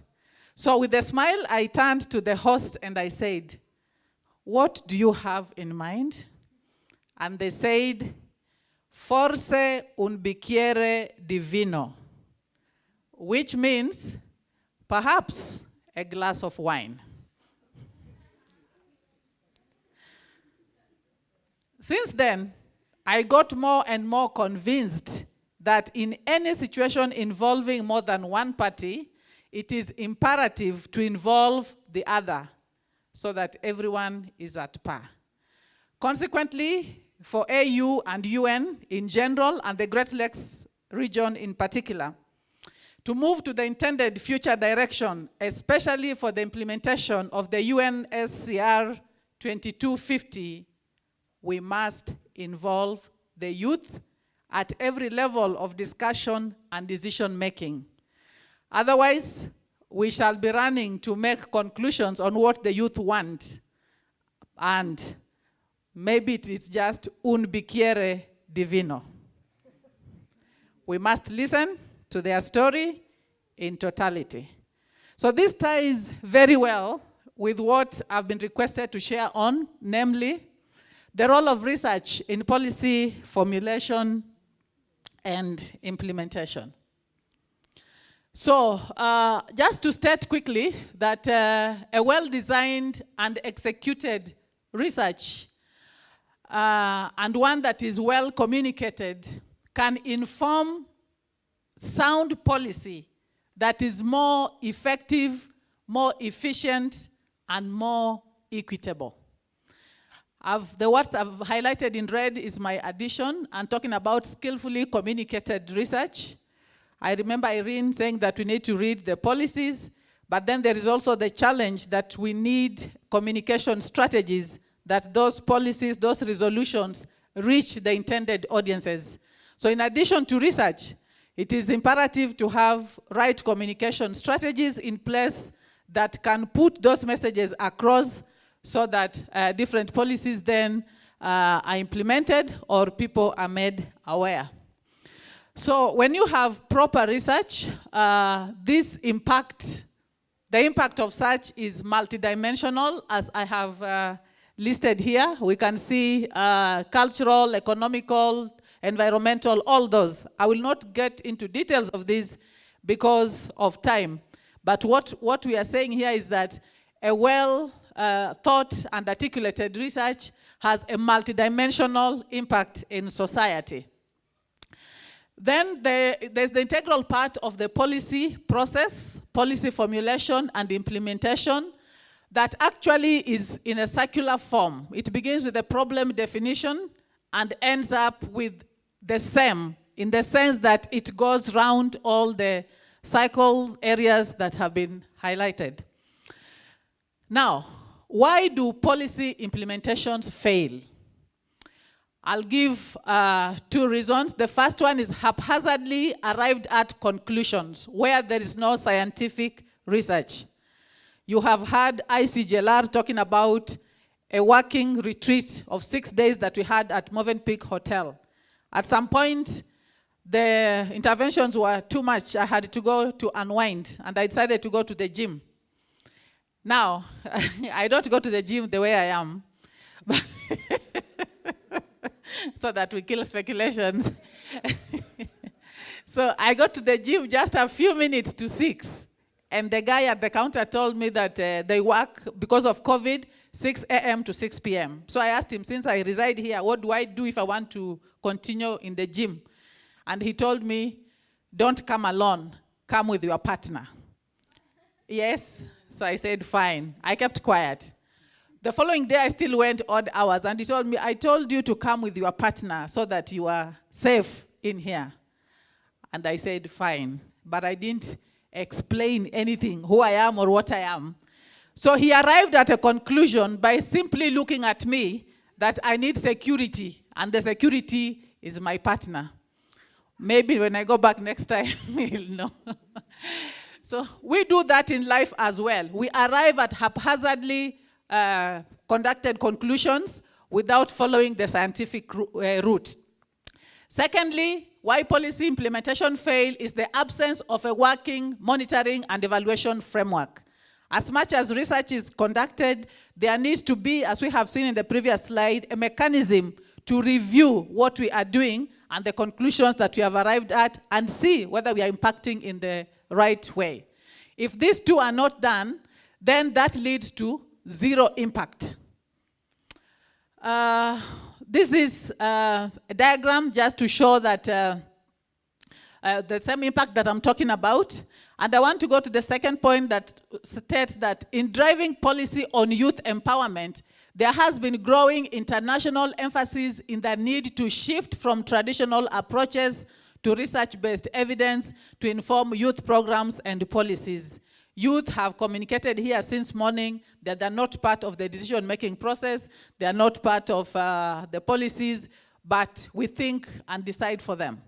If we look at ICGLR that has convened us here together, their most recent study was conducted in 2013 and the findings published in 2014 on youth unemployment in the region. It was a desktop research, and those findings is what is still guiding ICGLR in terms of youth unemployment in the Great Lakes region. As an academic institution and scholars, we know that any data that is 5 years old and above is stale. People who are youth 7 years ago, maybe they have jumped that threshold of being a youth. People who are not employed then, maybe are now employed. People who are not married then, maybe are now married. And so these are trends that are affecting this reality, which has not been factored in the ICGLR research agenda. And that's why we are saying that there is need to move from traditional approaches to research-based evidence to inform sound policies on youth programs. Now, I'll skip these slides, but just to say that in addition to Daystar being an academic institution of higher learning, we emphasize on research. Everything rotating in Daystar, be it teaching, community service, is hinged on research. And in addition to research, we also have our faith element, which also informs our studies, our researches. So we have our ethos of excellence, transformation, and servant leadership. We have the research component, but then we also have the faith, which brings now the element of ethics in the study. Let me skip those slides and just move and say that what that means for Daystar is that teaching and community service, or any activity, including any other activity that Daystar gets involved in, is demonstrated by the life and witness of Jesus Christ in terms of research, teaching, community service, and all other engagements. So, is Daystar involved in any research activities in the recent past, or our engagement with ICGLR would be the first one? No, we are already involved with government. Last year, we signed an MOU with the Kenya Film Commission, which is a state parastatal. They tasked Daystar with the responsibility of conducting a study to establish the artist knowledge and utilization of rights. Again, the earlier speakers were talking about how much do we know about the youth, about the policies, about the different decisions made. So Kenya Film Commission went around the country and they landed on Daystar as a university to conduct that study for them, which we submitted in September 2020. As a result of that, they asked us to conduct another study to establish the economic contribution of the film industry in Kenya. Does the film industry contribute any economic aspect in the GDP of the country? And they asked Daystar to conduct that study, which was a desktop research. And the findings indicated that the film industry economic contribution is not known.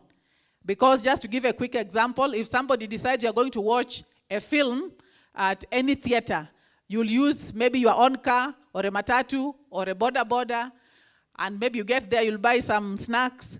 That will not be attributed to film, yet it is film that you are going to watch.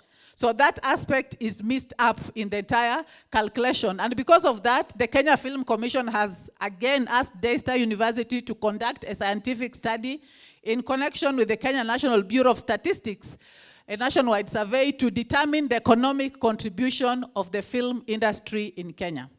While this is important for us, my challenge to ICGLR is this: the youth are crying. We are talking about youth unemployment. We are talking about youth not being involved. But we have seen youth doing great work. We have seen youth presenting here. Do we know the economic contribution of the youth in the Great Lakes region? Is it only us adults and old men and women who work and contribute to the GDP? What if we conducted a survey to establish the economic contribution of youth in the Great Lakes region, and then petitioned different governments to allocate the youth specific resources for their development? The youth would not be begging for it, but it is rightfully theirs. There's another study that Daystar is conducting for the Kenya Film Commission. This is on Fort Jesus. They asked us to do a documentary, a film documentary of Fort Jesus. And Daystar being a very strong university in research, we said no, we cannot come up with a documentary without having facts about Fort Jesus. We opted for a scientific study first to establish the facts around Fort Jesus, and then later on we shall do the study, which was accepted. And we are working with the Kenya Film Commission together with the Kenya National Museums. Okay. Another thing just to add about Daystar is that we are an accredited center of ethics where the government has given us the mandate to be able to clear researches locally and from outside for ethics before they proceed to get the national permit from NACOSTI to conduct research. I am saying this because many of the organizations that have come to present here, one way or another, you are involved in research, either by people locally or people from outside. It is a mandatory requirement in the country that we get clearance, ethical clearance from accredited institutions, and then NACOSTI. So Daystar does that, and we could actually work together. So as I come to the conclusion of my presentation in terms of the role of research in scientific policy formulation and implementation, I would like to challenge ICGLR that apart from focusing on youth unemployment, which needs to be done as a matter of updating the data that we have seen that the last study that was done was in 2013, 2014. That is important. What about the COVID-19 impact on the youth in the Great Lakes region? What about the reports in the increase of teenage pregnancies in the Great Lakes region? What about the poverty index that our Vice Chancellor talked about very well in his presentation? He mentioned clearly that it's not just the challenge of unemployment, but employability. Then we have talked about the issues of peace and security. How are the youth involved in bringing about peace and security, or even how are they misused by different stakeholders in that? Just to say something about how the youth can be misused and why a study in that is also relevant. Whenever politicians, and with due respect politicians, whenever different groups of people want to do dirty job, it is the youth who are readily available, because one way or another, they are vulnerable. So we would want to see how can the youth be involved in a positive way, and what are the youth themselves saying in terms of how they can be involved. So just to say in conclusion, that the practice of conducting action research enables one to obtain empirical evidence that can then inform and guide formulation of sound policies that contribute towards quality of life for the young people in particular and society in general. And I'd like to underscore the fact that we cannot come up with sound policies if we do not involve the people who are part and parcel of that particular process, the youth in this case. Who says youth want formal employment? Who says youth want certain jobs? Who says youth cannot do A and B? We need to reach out to the youth to listen to them so that they give us their perspective. Otherwise, it might end up being un bicchiere di vino. Thank you for your attention.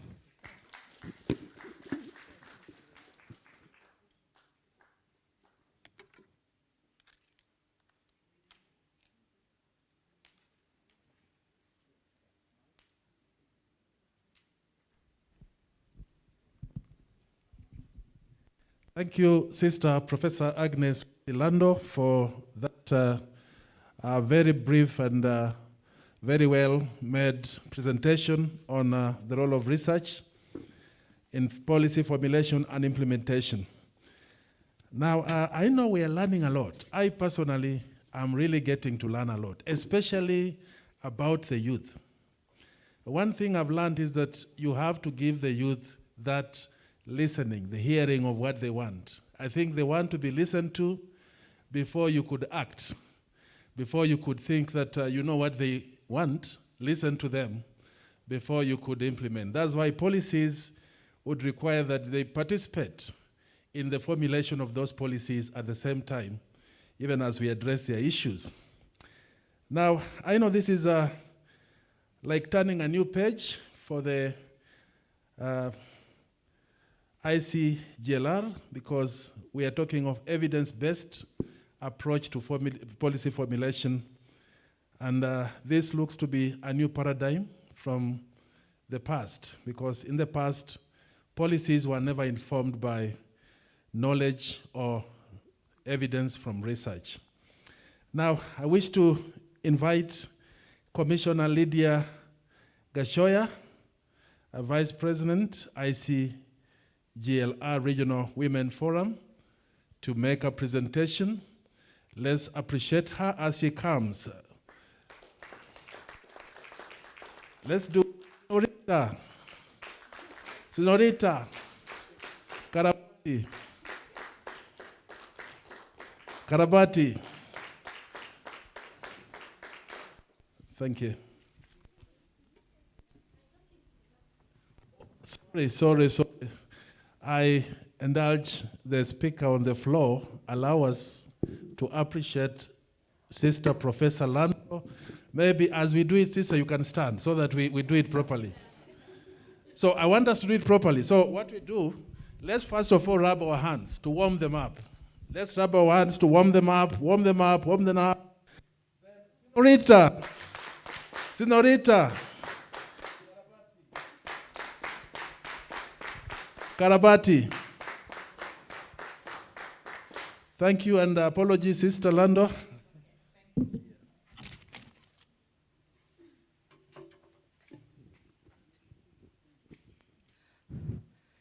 Thank you so much. I think I introduced myself prematurely, but I think it was important that I do that because I wanted, on behalf of the youth in the Regional Women Forum, to address a government person by way of a direct request.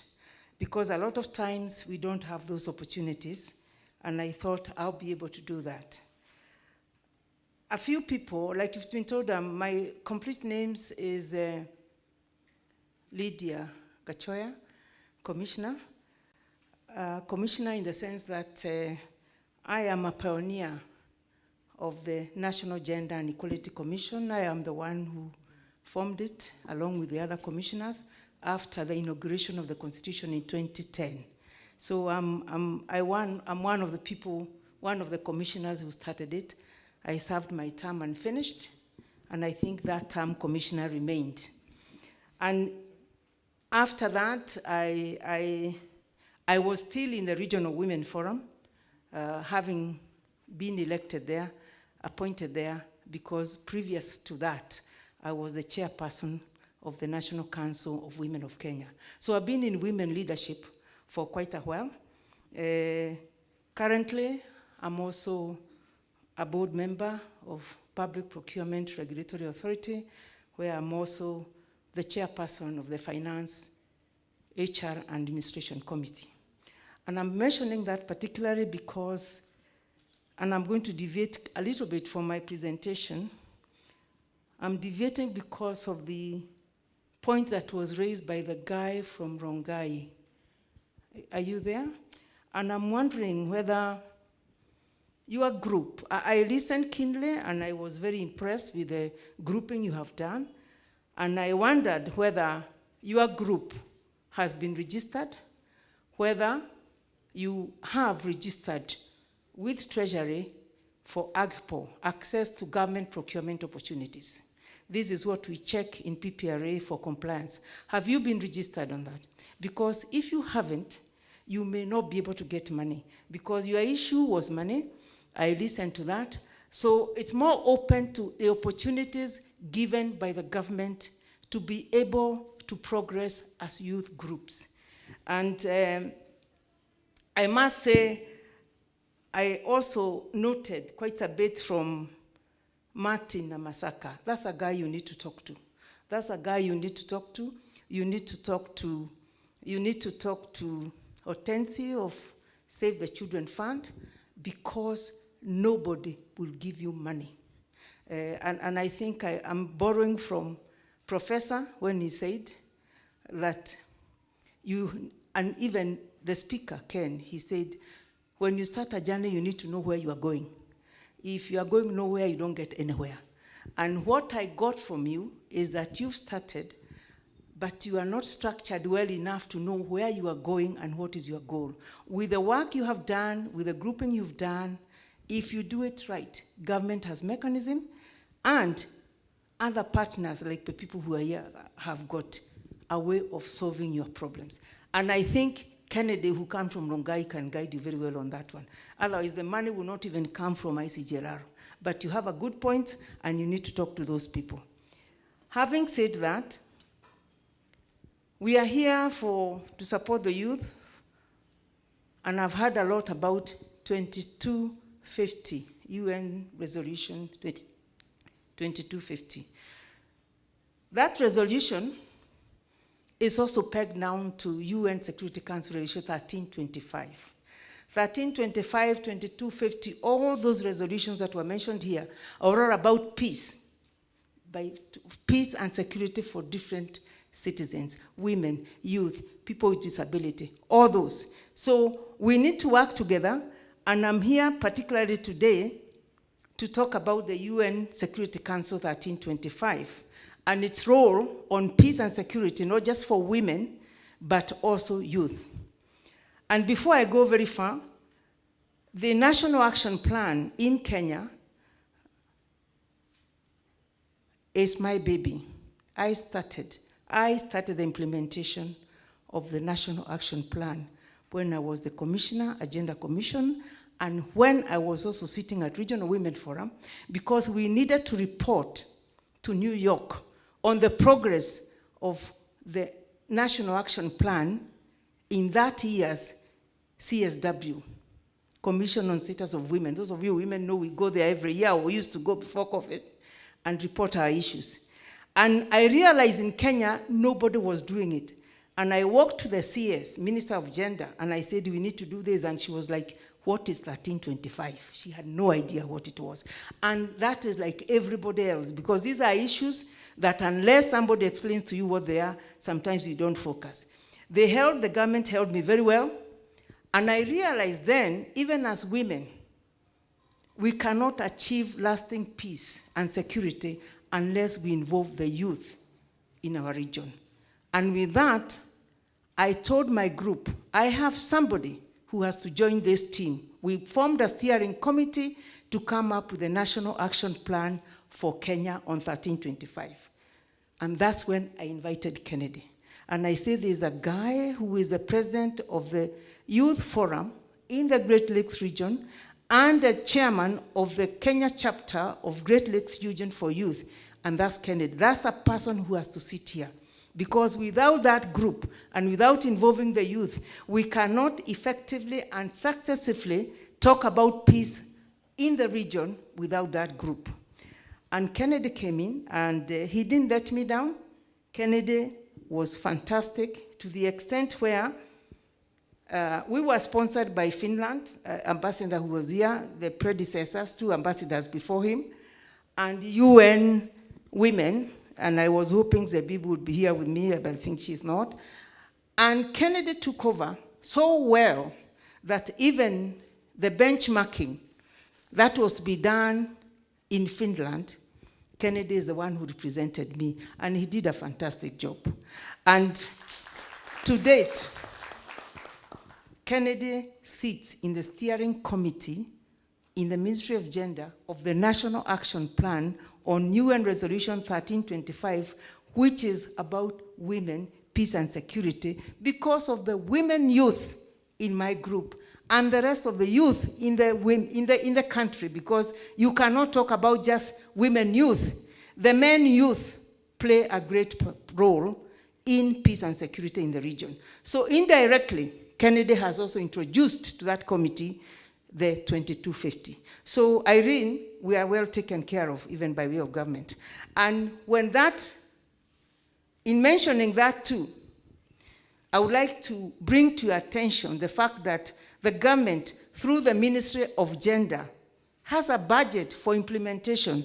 And I listened to Karine, and she's doing a fantastic job of implementing these resolutions. And I wonder if Karine is also in your team. You need to tap the government money in way of implementation. And that committee is not just government, it's civil society, women, youth, anybody who wants to be in it, the government is open. So poke your nose there and influence even the budgets on implementation of these resolutions. Now, having said that, let me go now to my formal presentation of why I'm here.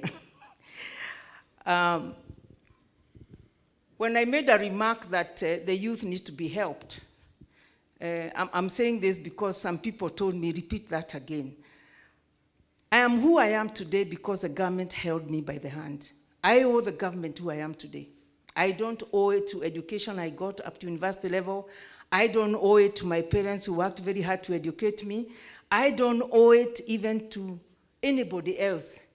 I owe it to the government. The government, in my time, took me by the hand and did exactly what Professor was saying should be done, made me unemployable.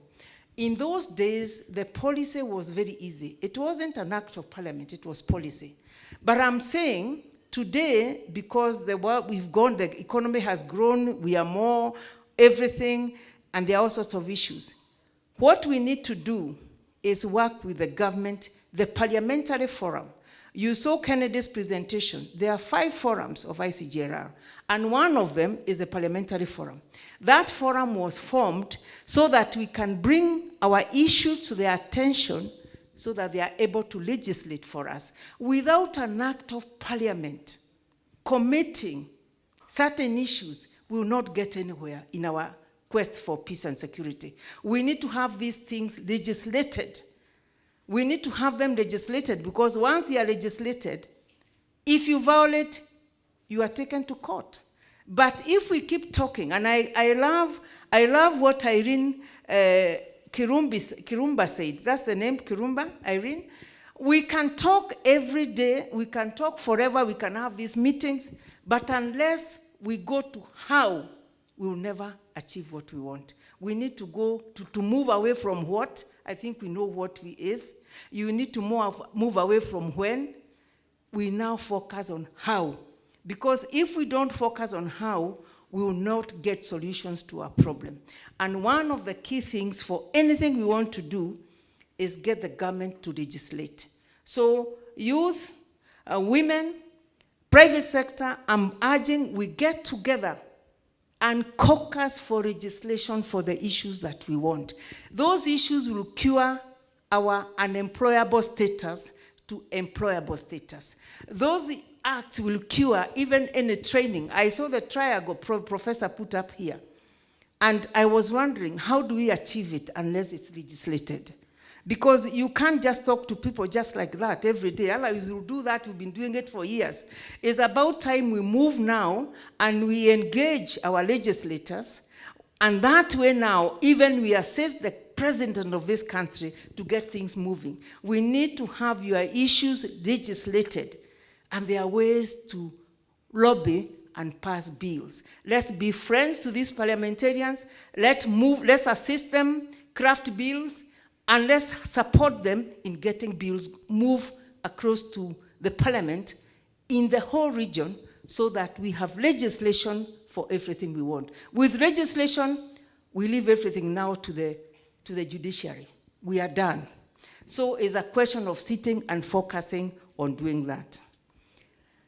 Allow me now, ladies and gentlemen, to extend my heartfelt appreciation to all the stakeholders of the UN Resolution 1325 who are here today and who should have been here. Most of them are not here. I want to appreciate what they have done for the region and for the women and youth of this region. Consultation have been done, and we can't underscore the value of peace and security as a valuable asset for both prosperity that must be bequeathed within our youth, children, and women. It's also important to highlight that today's consultation are set on the repercussions of COVID-19. And for that matter, candidate, you may have to change your template on cross-cutting issues. We've done it on the Regional Women Forum. It should now read cross-cutting and emerging issues, so that because issues keep emerging, cross-cutting and emerging issues. And one of the emerging issues today is the COVID-19 pandemic. The pandemic has had a very, very negative effect on women movement. The women, we had gained a lot as women. Through affirmative action, we had gained a lot, even even the national action plans. We have managed to get laws passed. There's 30% allocation to women, youth, and people with disability on procurement opportunities. There is the constitution that was changed that was supposed to ensure not more than 2/3 of either gender in parliament. We've done a lot of gains. We've also got policies and laws that are now supporting the elderly citizens of this country, because that's another group that suffers. But what does COVID-19 do when it came? It seems to have eroded those gains that we have made, especially on the senior citizens. The senior citizens are the retired people or the mama bogas who strive and work very hard, most of whom invest in areas like low-class housing, and they buy little plots, they build some houses, they put up structures, and they give cheap rents to the members of our society who are on the lower bracket. But they manage to give them 3,000 shillings a month or so for so many houses. These elderly people are the same ones who are now educating their grandchildren, because their own children who are youth have no jobs. Now, what does the pandemic do? It comes in, they can no longer receive rents, their businesses are closed, so we have ended up with a situation where it's not just the youth suffering, but nearly everybody is suffering, except the average man, who can still survive. But the elderly, the youth, the children have no way out with this pandemic. We need to refocus all over again on how we are going to assist these people. More than ever now, Kennedy, it calls for peer work. We have to work together now. We have to work together as youth, women, and even organizations of children. We have to work together. We just don't have a choice now. We can no longer work in isolation. We have to work as teams, because we have this common problem that has come across, eroded everything we've been doing, and now we are like starting again. So Save the Children Fund, Oxfam, all those people, the Daystar University, when we call upon you, we need to call upon you collectively, because we seem to have now a collective problem with the coming of COVID-19. So this peer learning or peer working together will open up avenues of new perspectives to issues of women and peace and security. Peer learning will also undergird diversity of regional and domestic approaches to the implementation of Resolution 1325, as well as reveal some common gaps that may be resolved through benefit of working together. Because when we work together, we are bound to solve problems that are common to all of us. Also, entrenching peer learning will open up new and underutilized linkages with agents and champions of women, peace, and security. Adopting peer learning will open up new and unutilized linkages. That's the key thing I'm trying to say. When we work together, we'll get somewhere. In this age of COVID-19, I'm imagining my women, especially the ones above the age I was the only one who stood up, if you remember when that question was asked. Those women cannot get anywhere, and then they work with the youth. You are digital, you know how to work virtually. We are now cut out from the world because we are all working virtually. These people do not know some of these things. So we need to now start getting together so that we can benefit from the young, the youth who are vibrant. They start by teaching us, because we do not know how to communicate with Hortense, if we need to do that. We don't know how to tell her a problem. We don't know how to communicate, because the world now is virtual and we don't have it. More than ever now, we need to work together so that we can learn from each other and we can help each other. So I'm calling upon Kennedy and the rest of the youth that we join up teams now. and we start working if we are going to help our people. I stand here and boardroom material. My members are not. And those members, you need to listen to them, you need to hear them, you need to give them hope, you need to take their issues, and they need to tell you what they want. So more than ever, we want to work together. I'm therefore calling upon you today as the Vice President of the Regional Women Forum to join us and, considering the practice of peer learning, bringing to ourselves something we don't have. You can learn from you. And in the course of learning from you as the youth, we also have something to give you. We are good mentors. We have the experience. We have seen it all. We will tell you. I'll sit there and tell you. So what I'm talking about today is cooperation between youth and women in resolving our issues of peace and security.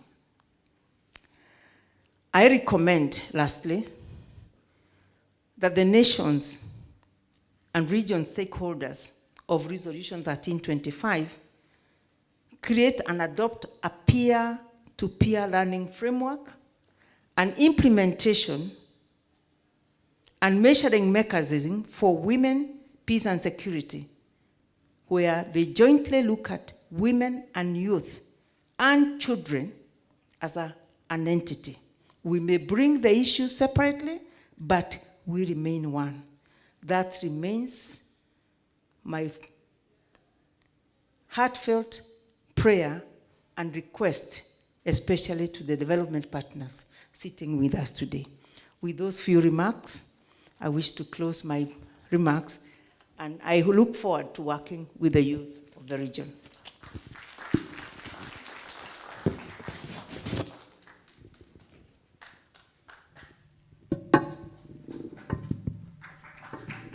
Let's appreciate her properly with Senorita Karabati.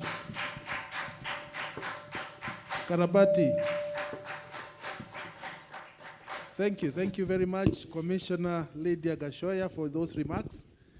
I think they show the passion with which you are actually addressing the issues of the youth and gender. And I think your remarks have been taken very seriously. I think youths have been told that they have to work together so that you legislate the issues. That is, I think, the main point. You have to work together to legislate the issues. Now, we are almost coming to the very end of this conference. Really, I don't know, but I wish that we should do another round of applause for all the presenters who have presented. Just to mention, I think Professor Labanairo did a wonderful presentation to us. We had Minishi who did a wonderful presentation. They all presented well. Nandia, the Honorable Nandia, the CIS, and we held Ken Walusala. Also, we listened to you. We are grateful for those remarks and the presentation. We had Omuto Niwase. She presented in Sheng. We can never forget that. We had Willie Onyango who presented. I don't know if Willie is in the house. Walter Odhiambo. We had Martin Namasaka. We had our own here sister, Professor Agnes Lucy Lando. We also had Diana Ouma, who did a wonderful presentation. Let's do one more round of clap for all these who presented. Senorita Karabati.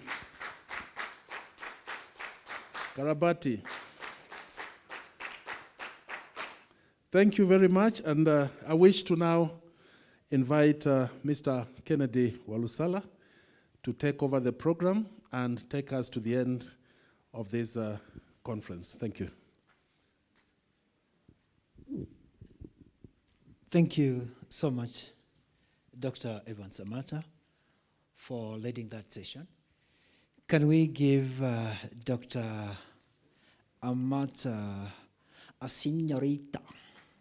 Señorita. Señorita. Please. Señorita. Señorita. Señorita. Señorita.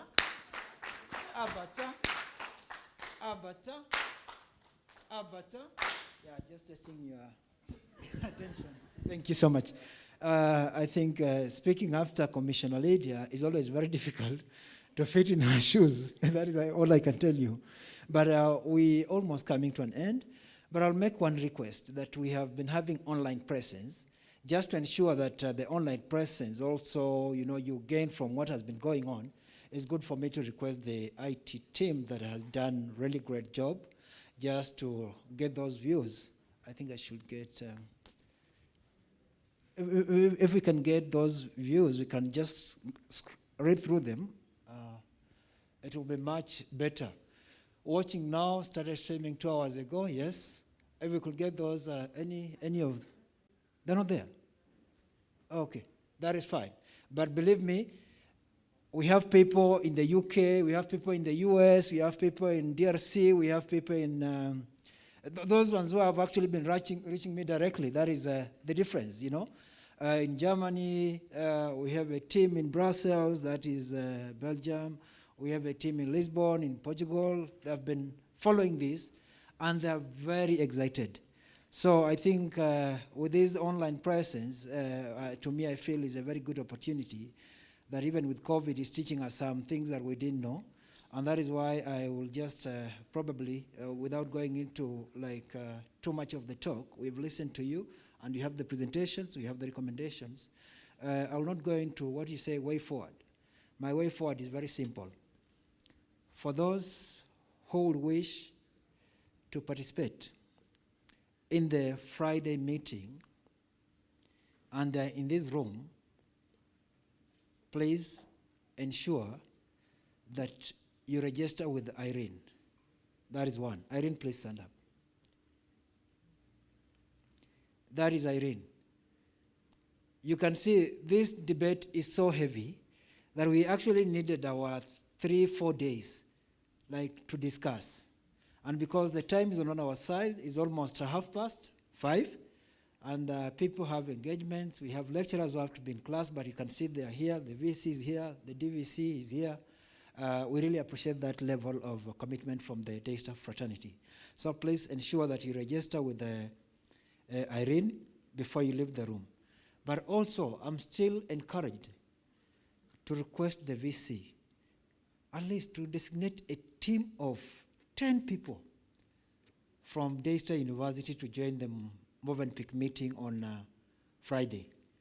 I'm requesting you, Professor Airo, just to designate a team of 10 people, because then we are moving this journey together, especially when you look at the issue of research and what we are moving into, because we must change the narrative.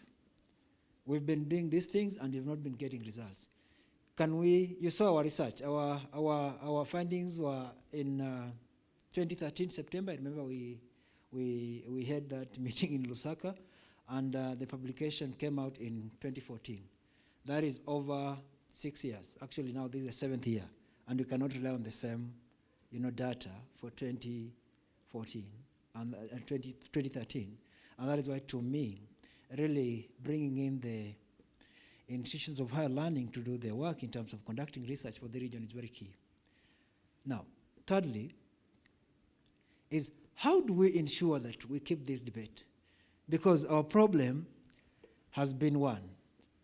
We have become, as young people, the best conference-preneurs. What I mean is that any conference that is there, you are there. But in terms of follow-up, it's not your problem. So this is my problem. So long as you attend our meeting, we shall be putting you on a scale to follow on what you've done. And I must tell you that I'll call Canon Michael just shortly to say a few things. I learned my discipline from the military school.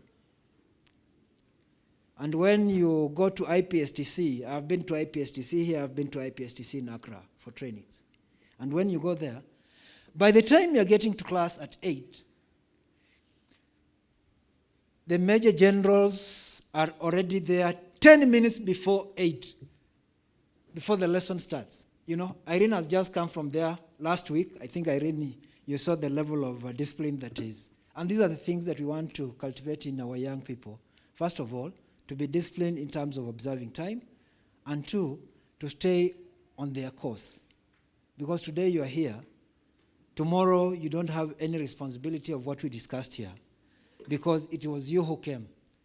But as I told the team that was at Movenpick, we are actually carrying a burden of over 420 million people. And when we started the journey last week of coming up, rethinking, and having that planning retreat, one of the things that we discussed was how do we bring the youth together? And this is just the first sensitization. And also, let me surprise you, that this meeting of retreating as the ICGLR Youth Forum was born in this compound. And when I was here for my second meeting, and we used the VC's boardroom,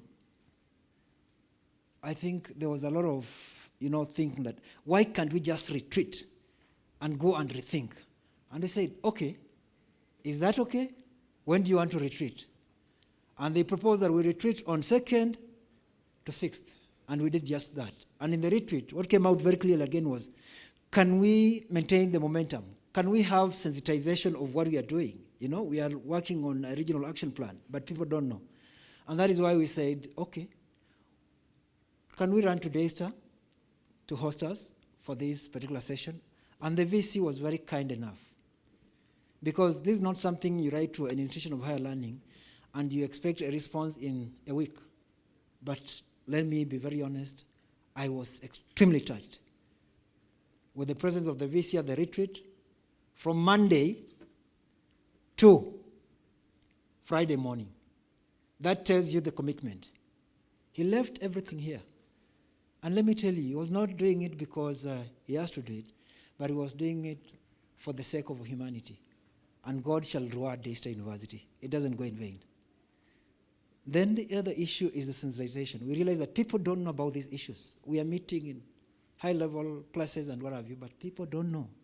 And so long as your colleague, your neighbor doesn't know what you're doing, know that there is a big danger, because you don't know what the person could be planning. And then just to inform you that if we carry this team, like we do at IPSTC, you train and you are followed. You have been in meeting and we follow and we say, okay, footprints of change, what are you doing? LPI, what are you doing from this meeting? Those are the things that will hold us accountable and avoid this issue of being conference-preneurs as young people. And then, of course, lastly, again, to just reiterate that we are going to have this Movenpick meeting, and let's have that list. And Daystar University, Professor Ira, we've given you 10 slots. We can't clear the way forward. You already know what you want, and we're not worried. And this is what you want will actually be captured in subsequent meetings because you're going to share, And that is why, to me, it's extremely important that if we get it right, as the VC always tells us, if we get it right from the very beginning, ab initio, you will have to sail very smoothly. But if we get it wrong from the very beginning, I say in law ab initio, then believe me, we shall waste a lot of time correcting what is wrong. So allow me, first of all, also to just acknowledge Madam Amandla. Madam Amandla, please just stand. Just stand. You don't want to stand. You don't want to be acknowledged.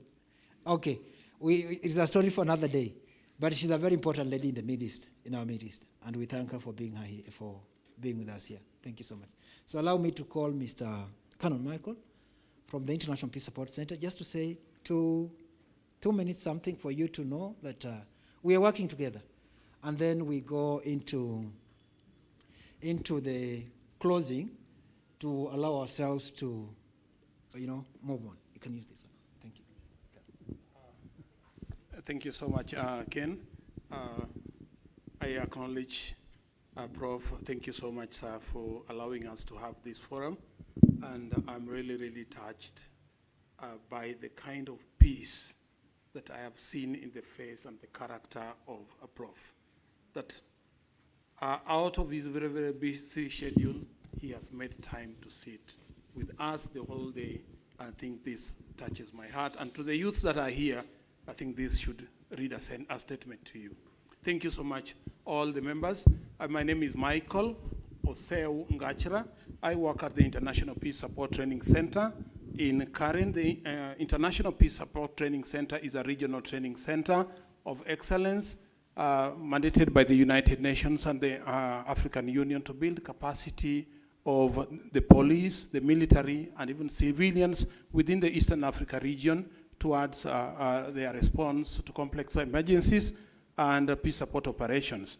Africa has been divided into 5 regions, like the Kofi Annan College in Ghana takes care of that West Africa region, and for the Eastern Africa region, the International Peace Support Training Center where I work as the senior principal lecturer takes care of the East African region. Now, I'm saying this to be able to answer to some of the questions that I had. One of the youth say, how do we therefore build capacities for the youth in peace and security? So Africa, there are systems in place. What we now need is to go out and get to know. Lack of knowledge, at times you may have the best resource around, but if you do not know that that resource is useful for you and available, you may not be able to use it. So I'm putting it to you that the International Peace Support Training Center, which is based in Karen, we have 2 training schools, one school in Karen, another school in Embakasi. We also have a peace and security research department that informs the training. And I want to love what Professor Lando said, and I want to make a disclaimer, sister, you allow me. I've heard about you, and I was expecting to see a brown lady, because where I come from, that is what it meant. So I've always done Professor Lando in research of Daystar. So I've always been thinking that is maybe a brown lady. So thank you so much. We've met today. I've also been in research, and I think there's something that we shall have to discuss with you. So I want to thank you so much, and I want to say that that is how now the IPSTC is coming to partner with ICGLR so that we can be able to build capacities of the youth, because you remember those who are Kenyans, our governor for Nairobi, the worst governor for Nairobi made a statement accusing himself that he and others, they used the youths, mobilized the youths to ban and do things. It is so unfortunate that some of us who are in the senior age, who are once youth, do not do these things, but we call on the youths to do them. So it's unfortunate. I think it's because the youths are vulnerable, and it's high time the youths now should stand and say, no, we are able to make a decision of the right thing for us and the right thing for this country. Let us take all that has been shared here, and may God help Kenya, may God help the whole world so that we can have a peaceful Africa. Thank you so much, and God bless you all.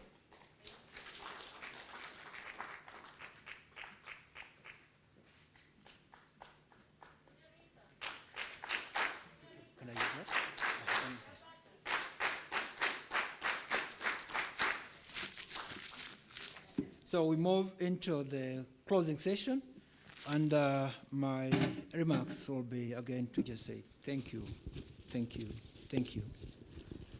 We just started a new chapter today of sensitizing the Kenyans on 2250, and that is why we saw the speaker here.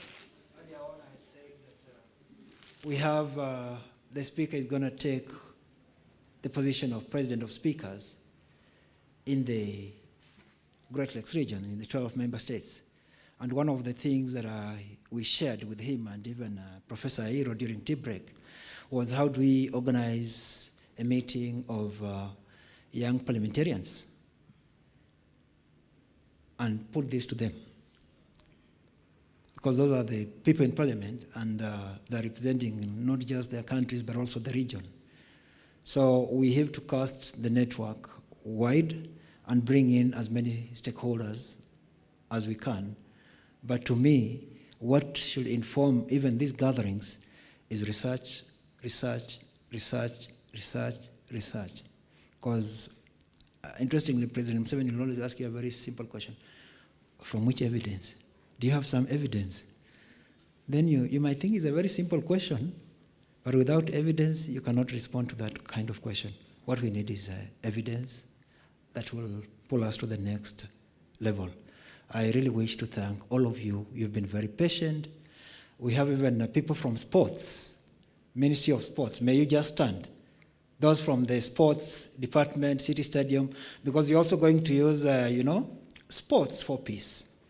Not just in Kenya, but in the region. You can see, they've been quiet, but they're here with us from morning. Thank you so much.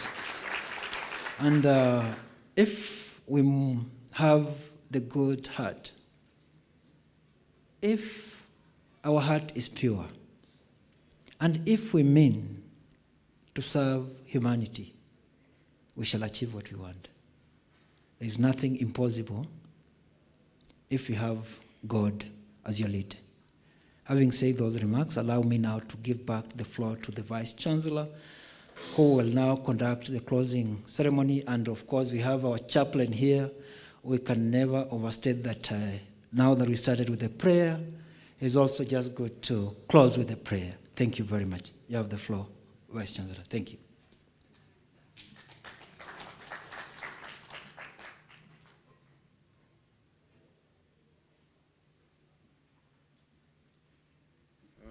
Kennedy, thank you so much. You're a strong man if you're still standing. But I would like to take this opportunity to speak from my heart, but very briefly.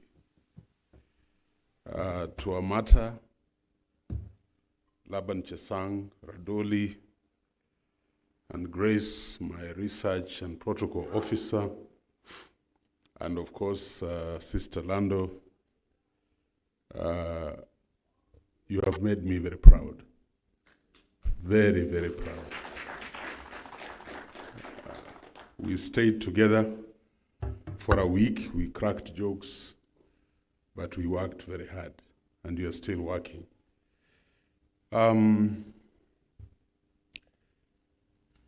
To Kennedy Walusala, I can only admire your enduring fortitude, a very enduring fortitude. And that character will take ICGLR very far, God being with us. So I just want to thank God for giving you such a massive, enduring attitude, because moving such an agenda that doesn't have defined beacons and you have got to find a path is not easy. There are people also who have touched my heart, having been with them for a week and now here today. I want to call her Minish, because the other name sounds strange. Hortense. I want to call her Minish because her father was a very close friend of mine, one of the most promising lawyers. But he passed on in a tragic accident in Kakamega many years ago. And when I met her, I asked her, who is this Minish? So I'm very sentimental about you. And I told you, if you need a father, whenever you have an occasion, just call me. I'll be there for you.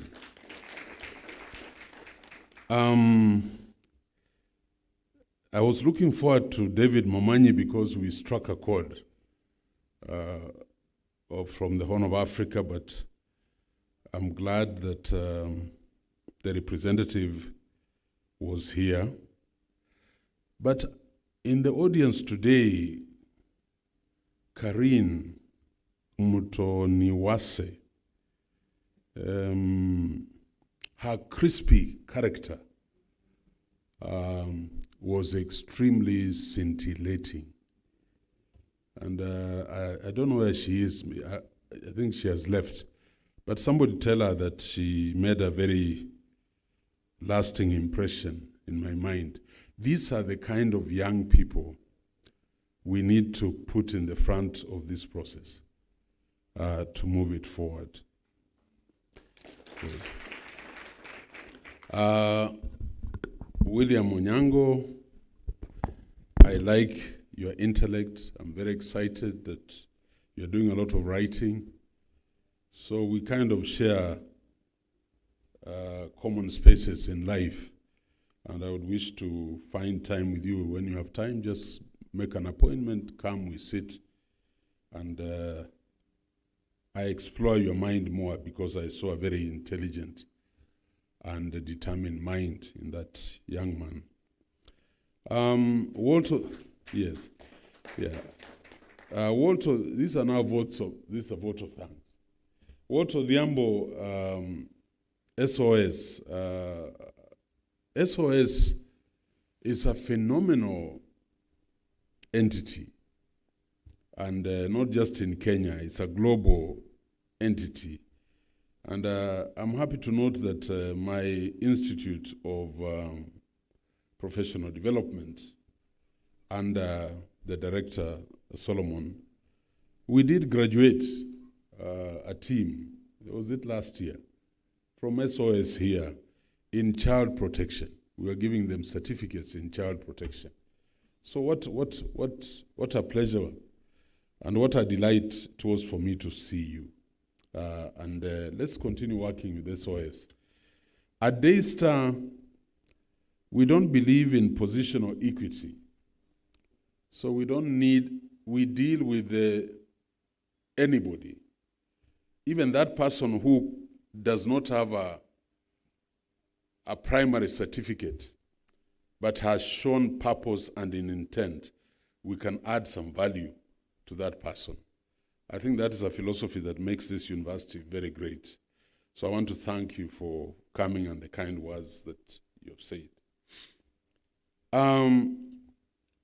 I think, George, they call you Dr. George who? Huh? Where is your African name? But you know, we've had there's a lot of common ground between us. We grew up in the slums of Kibera. We have played football. We love football. We still go to the gym. But I like your sense of wittiness. You should have been a friend of Shakespeare. I'm sure you'd have added a chapter in his books. You make me very happy. What can I say to everybody else? The ambassador, very simple, down to earth. Kennedy, I saw an opportunity. I saw a good man in that ambassador, and I would really encourage you to be our lead so that we can see what they can do. I've tried to interest him in my TVET project in Athi River, so I would like to find time to go and chat with him because Finland is very good in TVET. And I would like him to come and see what he can help us so that we also build the local community with certificates in industrial training and so on. Our chief guest, Kennedy, the Speaker of the National Assembly, of course, he's a close friend. We come from the same province and we've done many things together. We have seen young men get circumcised. And you know, for us, Luyas, we are crazy about that. It's a very strong indicator of bravery. That we don't have any other gauge other than did you stand straight, you know, and so on. So I was very happy that he did sacrifice, and he really sacrificed. The other honorable guest, honorable who, Nadia? Yeah, Abdallah. Again, I had conversation with her. she has a lot of ideas, and she's grounded academically, and that really encourages me. And I want to encourage young people, as you look for those positions, build your capacity in your area. Build your capacity. It doesn't matter where you start from. It's the end that matters.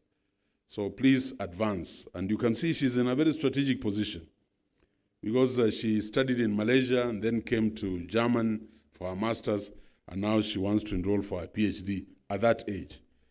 You see, the world is open to her. So we are very proud of her, and please thank her on our behalf. I think Martin Namasaka, I wish you had more time, and I don't know whether the young men here listen to you. Me, I've never seen somebody openly tell you that they are fans. He kept on saying, we can support, we can do it. But you see, you can't support without what do you call, an attractive proposal. Yeah, you have to have an attractive proposal, then we go back to research. But still you can start interesting Oxfam, because they've done a fantastic job. So thank you, and thank you very much. My Daystarians, I can't name all of you. My management team, my deputy vice chancellors, they're all here. For finance, Dr. Washira; for academics, Professor Nguru; the principal of this college, Professor Bowen, Professor Boyo. Everybody is here.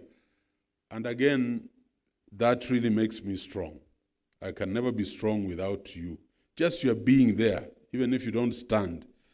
But it tells me we are together as a family.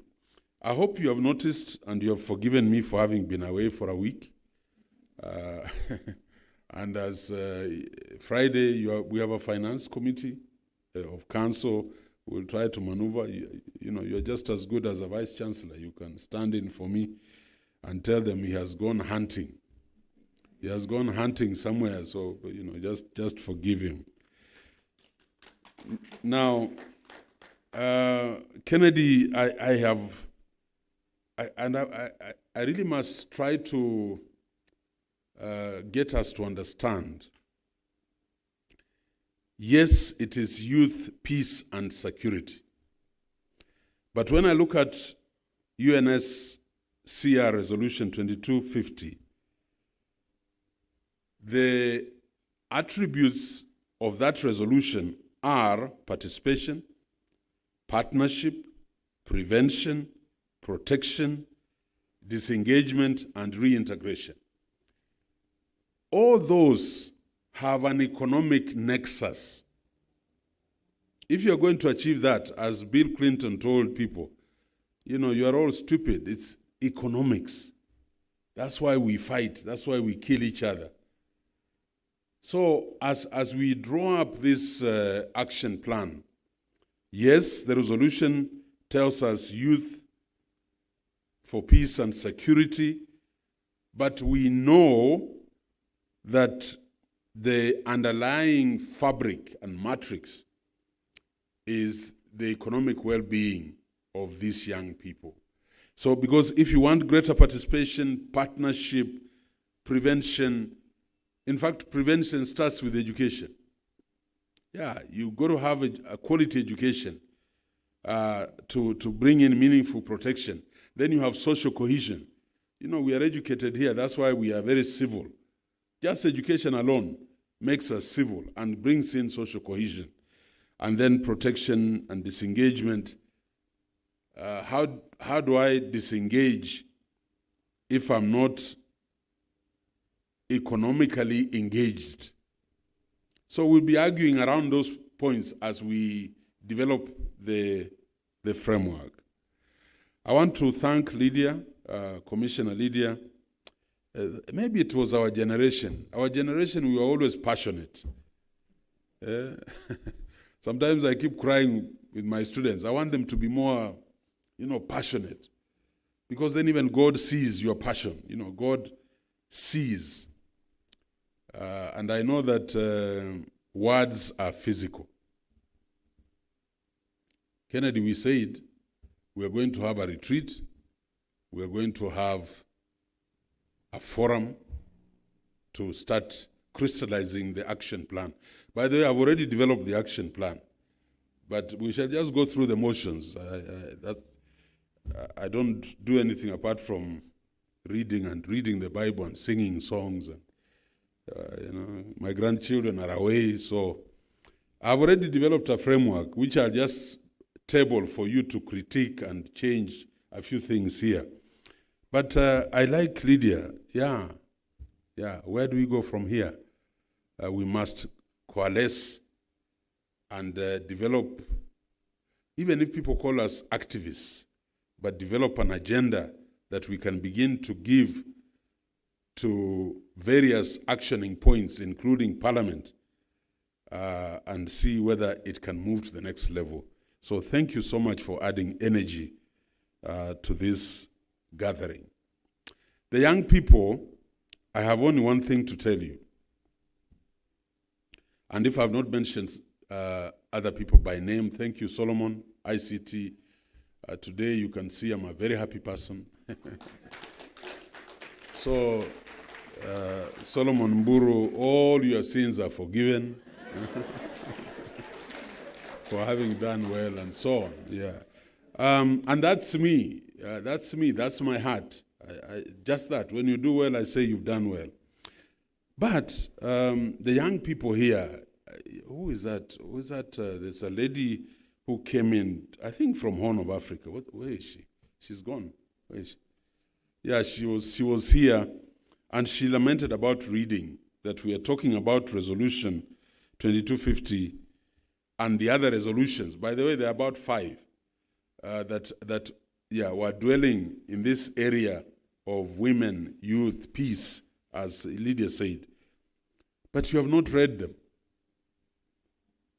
Again, that is evidence. Reading is literature review, and that is research. You've not read them, and then you come into a conference like this one.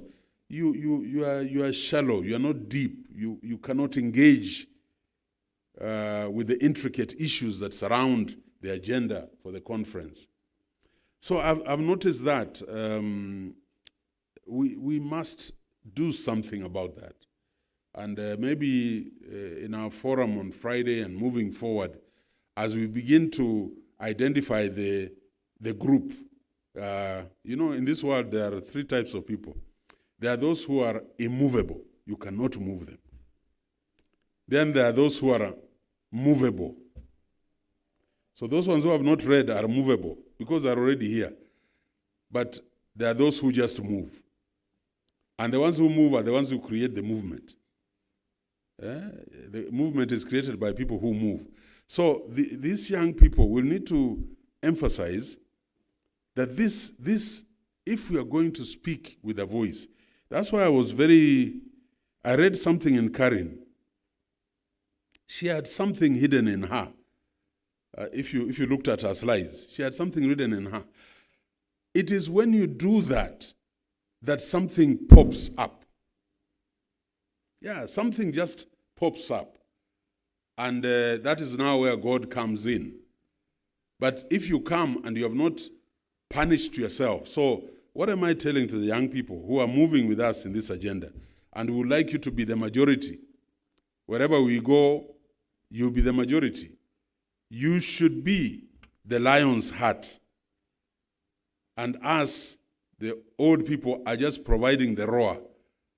Like you should have the lion's heart itself. I want you to punish yourself to attain the desired level of artistry that will convince everybody that this agenda needs support. Lakini ukienda tu unaongea kiholela holela, like Kibaki used to say, unarega rega, nobody will give you their money. And my brother from the training school, the military training school on peace, I'm glad you're here. Maybe we also need to come and give us some orders, intellectual orders. By the way, I would really love to come and visit you and even look at the courses That's a very interesting area. And if I am giving myself as a disciple, I really want to immerse myself in this area until I know almost everything. And then you are an expert, then you are a consultant. So I'll also visit that area. So on behalf of Daystar, we are truly, truly honored. And I hope you have enjoyed our hospitality.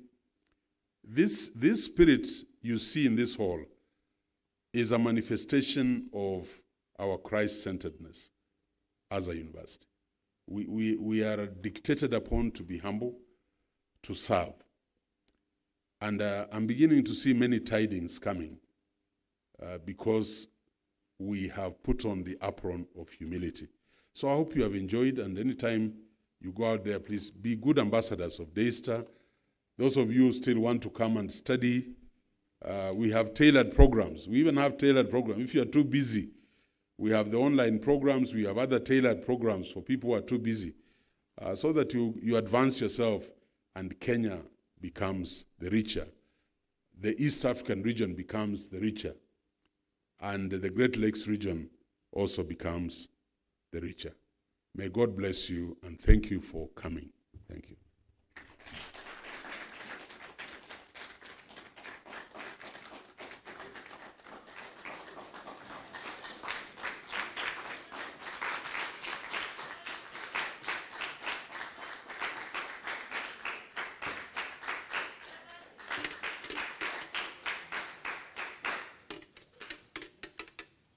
While standing, we want us to pray, but as we do so, I'm told there is tea that will be served at the first floor, so please don't run away before you grab a cup. Shall we pray together?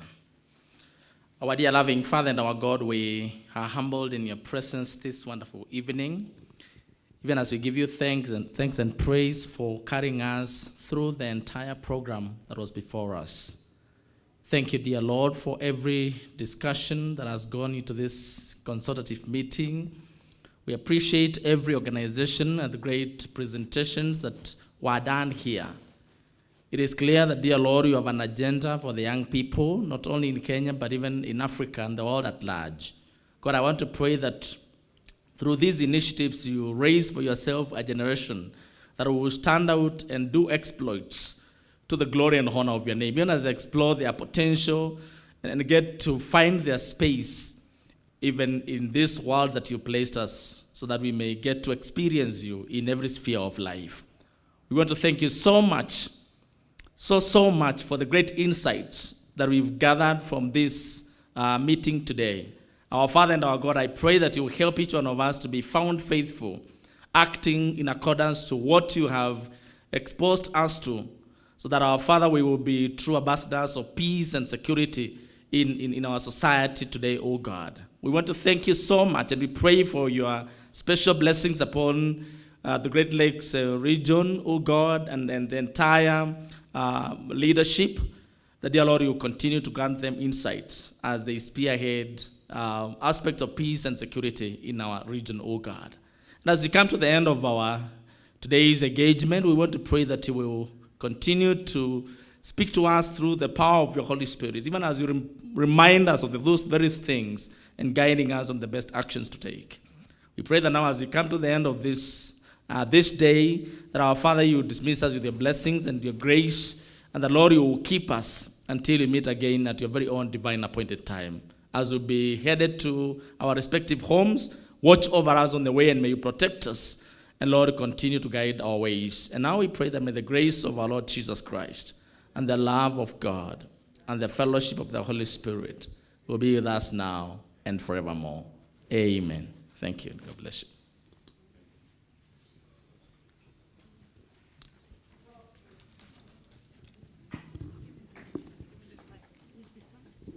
So the VC and his guest, T, is in the same room where you are.